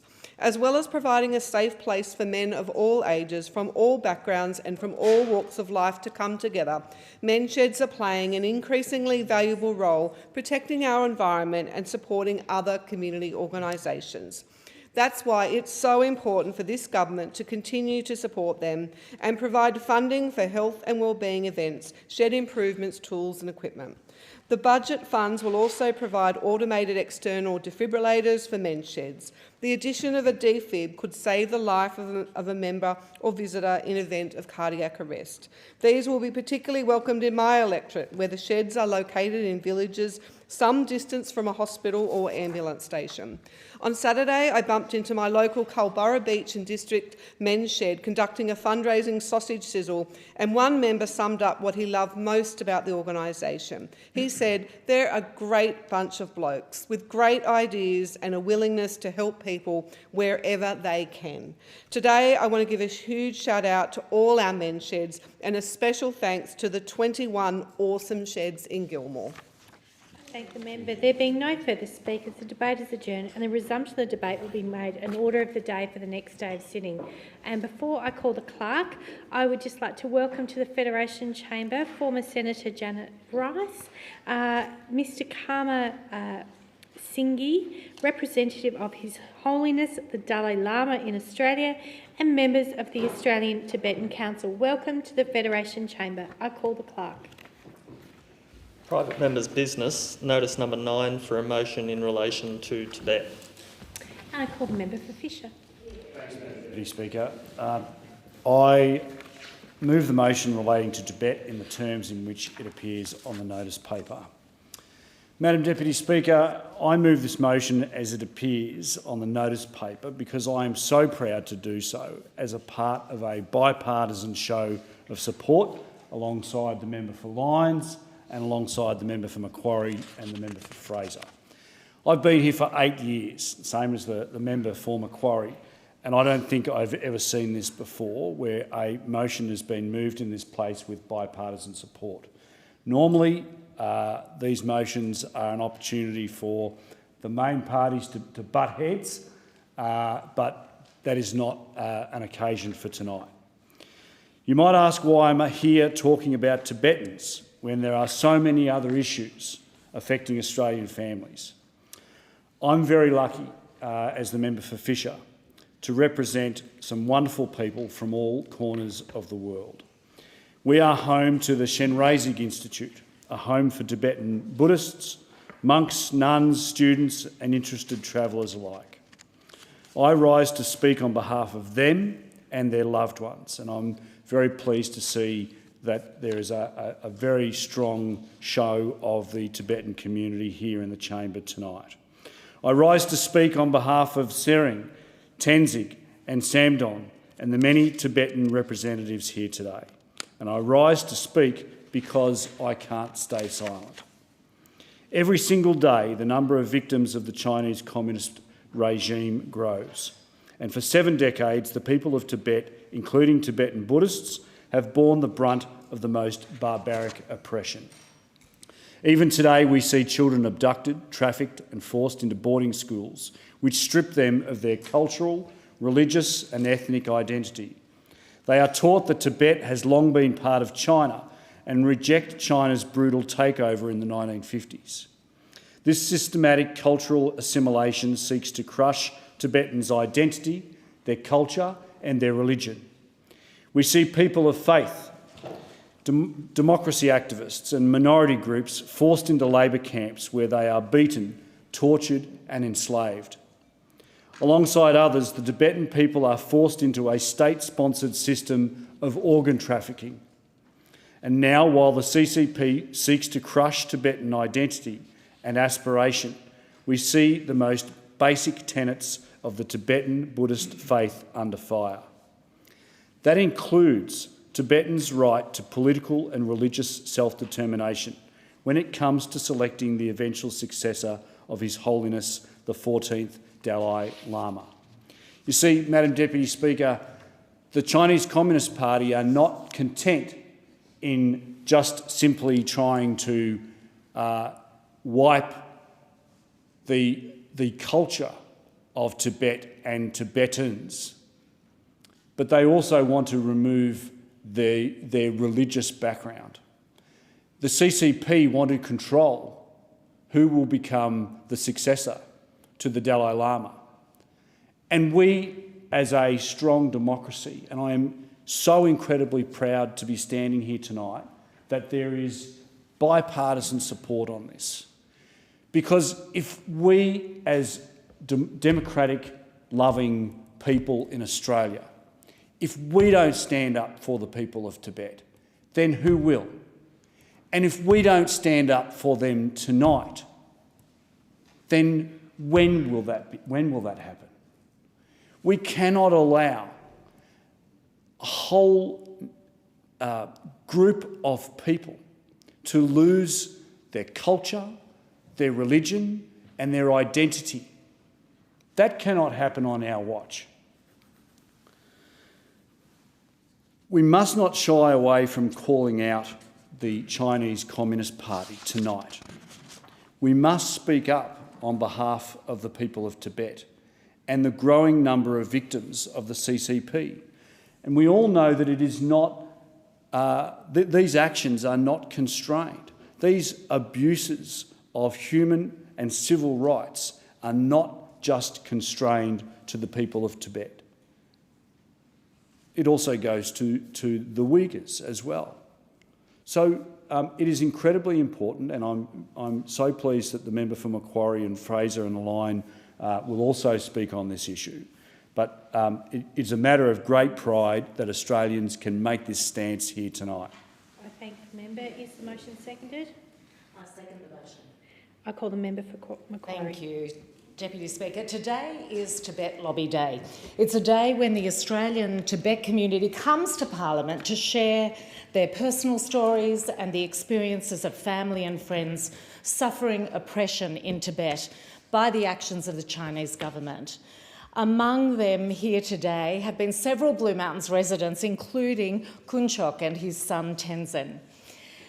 Kunchok's own story is one that speaks to the suppression of Tibetan religious expression because he was a Tibetan Buddhist monk and escaped after doing that difficult route from Lhasa through the Himalayas to Dharamsala in India before coming to Australia as a refugee.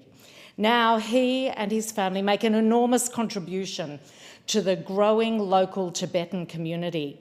They practice their culture and language, and they share that with us in the Blue Mountains. Along with so many of the Tibetan political or religious exiles who've come to Australia as part of our refugee programs, we are lucky to have such resilient people.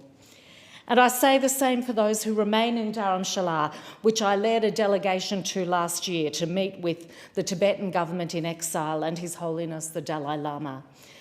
I welcome the opportunity to have worked with my colleague, the member for Fisher, to speak in support of the people of Tibet in the face of oppression and persecution, particularly on the day that they are all here and have shared their stories in this Parliament.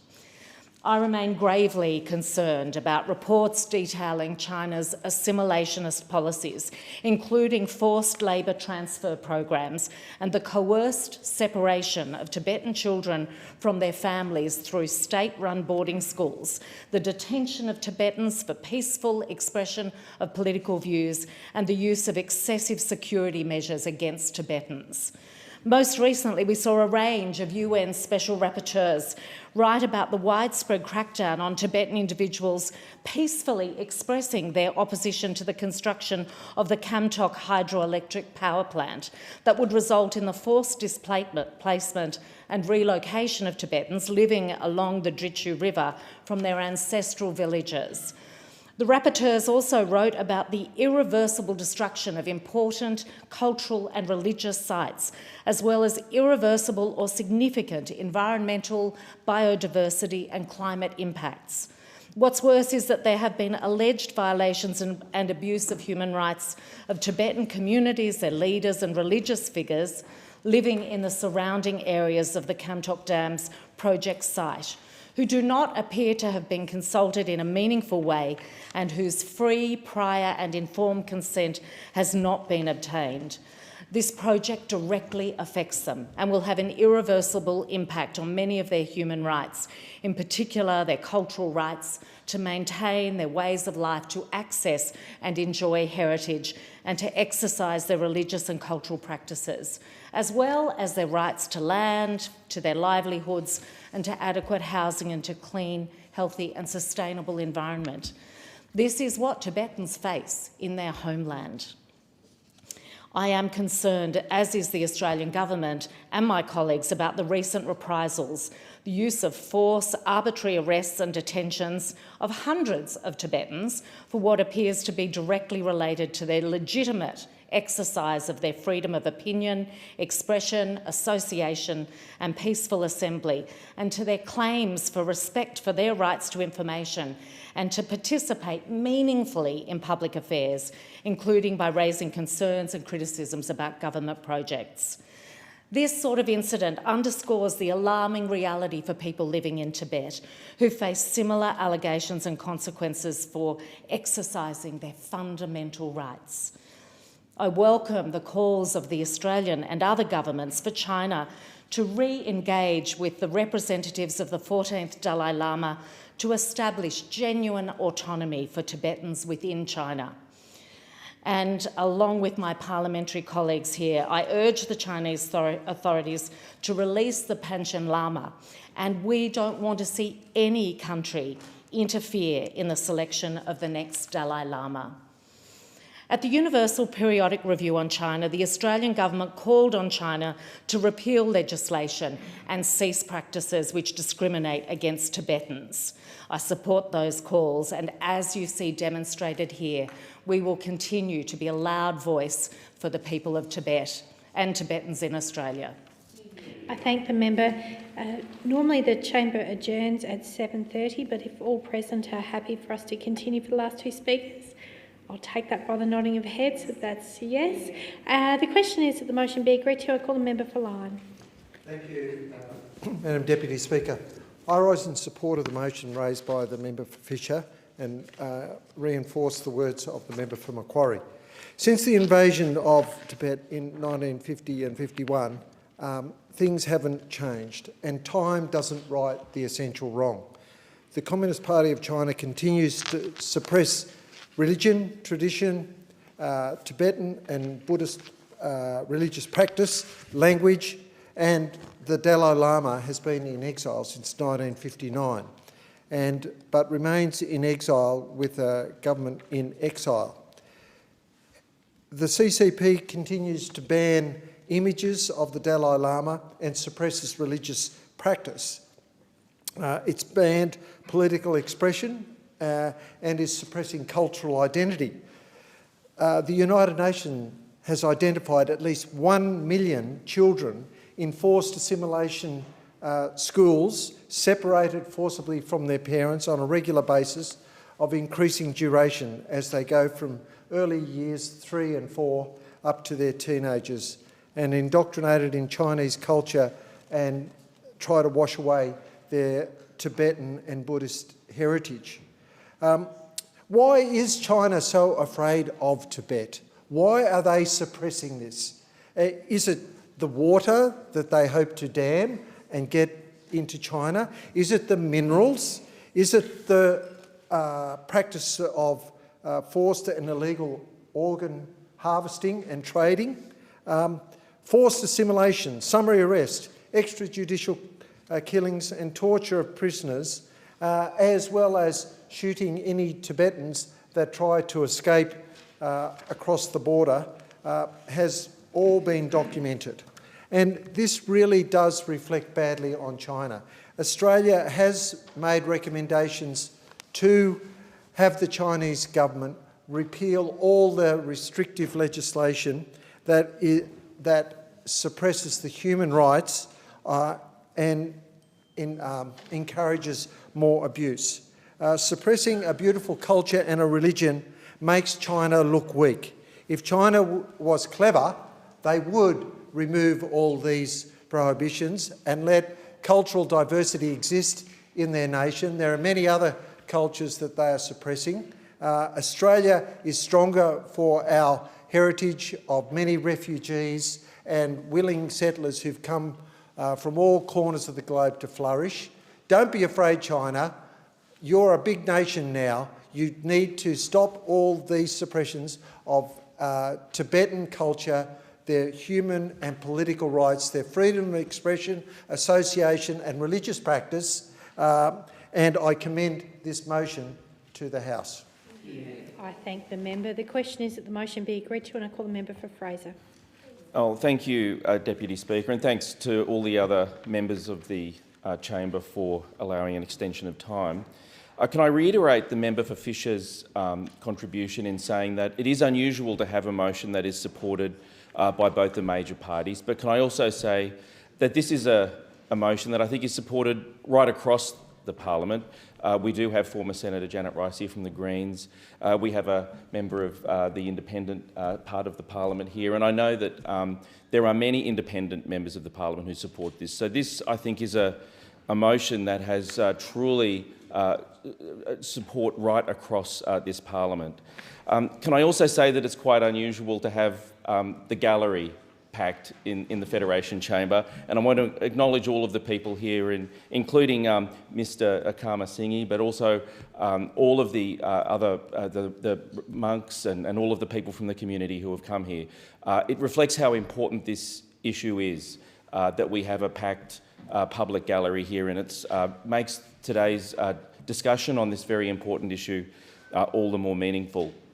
And in acknowledging the people who are here today, can I also acknowledge that a number of the people in the gallery visited me and a delegation today in my office, and I found the young people in particular who are here championing these issues so eloquent, so thoughtful, so powerful, and I found myself to have been educated today on so many aspects of these important issues.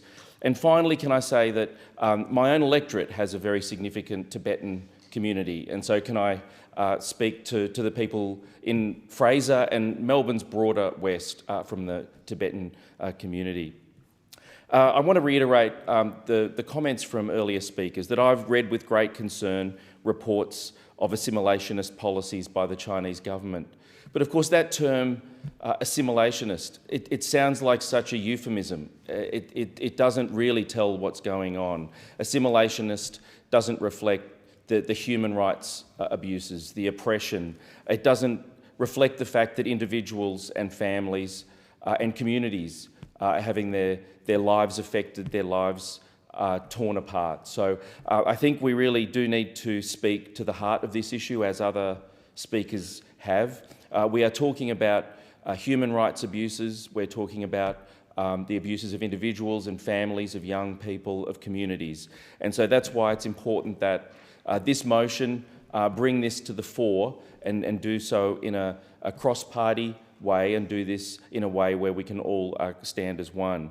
I just wanted to highlight the boarding schools which have been raised with me again today in the delegation that visited me, people who have direct experience of family members having to attend these schools, of people who, young people, people under the age of 10, who are not allowed to speak their own language, who are not allowed to celebrate or understand or learn their own culture. This is an insidious thing to do to young people, quite apart from the fact, obviously, that young people are being separated from their families for extended periods of time, and all the psychological trauma that involves. So that is something that this motion usefully calls out. As the member for Macquarie pointed out, on 8 July, UN rapporteurs wrote that there had been a widespread crackdown of Tibetans peacefully opposing the construction of the Kamtok hydroelectric power plant. And that's an important event in and of itself, and that kind of crackdown is a terrible thing. And I think it's important to note that. But of course, it's a reflection of a wider series of crackdowns that's going on. It's a reflection of a wider suppression of the expression of people's views that is going on. So it's a very important example, but it's one of many that the community is having to experience. And finally, can I just point out, as earlier members have pointed out, that there is religious suppression going on where people are not allowed to practice their religion. The carrying of the Dalai Lama's image has been banned. There are arrests and indeed imprisonments for people who have merely carried or celebrated that image. But again, as earlier speakers have pointed out, it is quite remarkable that the regime, the Communist Party regime, is trying to intervene in the succession of the Dalai Lama. That is quite a remarkable intervention in a process that should be all about faith and religion and culture. So I just in summary would say thank you to the mover and seconder of this motion. I'm very pleased to be able to speak tonight in favour of this. Thank you so much to the delegation, to the leaders who are here, to the young people who are here, and I very much hope that this motion raises the profile of a very important issue. There being no further speakers, the debate is adjourned and the resumption of the debate will be made in order of the day for the next day of the sitting. And Member for Holt seeks the call. I move that the Federation Chamber do now adjourn. Is the motion seconded? I second the motion. I thank the member for Brisbane. The question is that the motion be agreed to. All those of that opinion say aye. Aye. To the contrary, no. I think the ayes have it. The Federation Chamber stands adjourned until 4 p.m. Tuesday, the 10th of September 2024.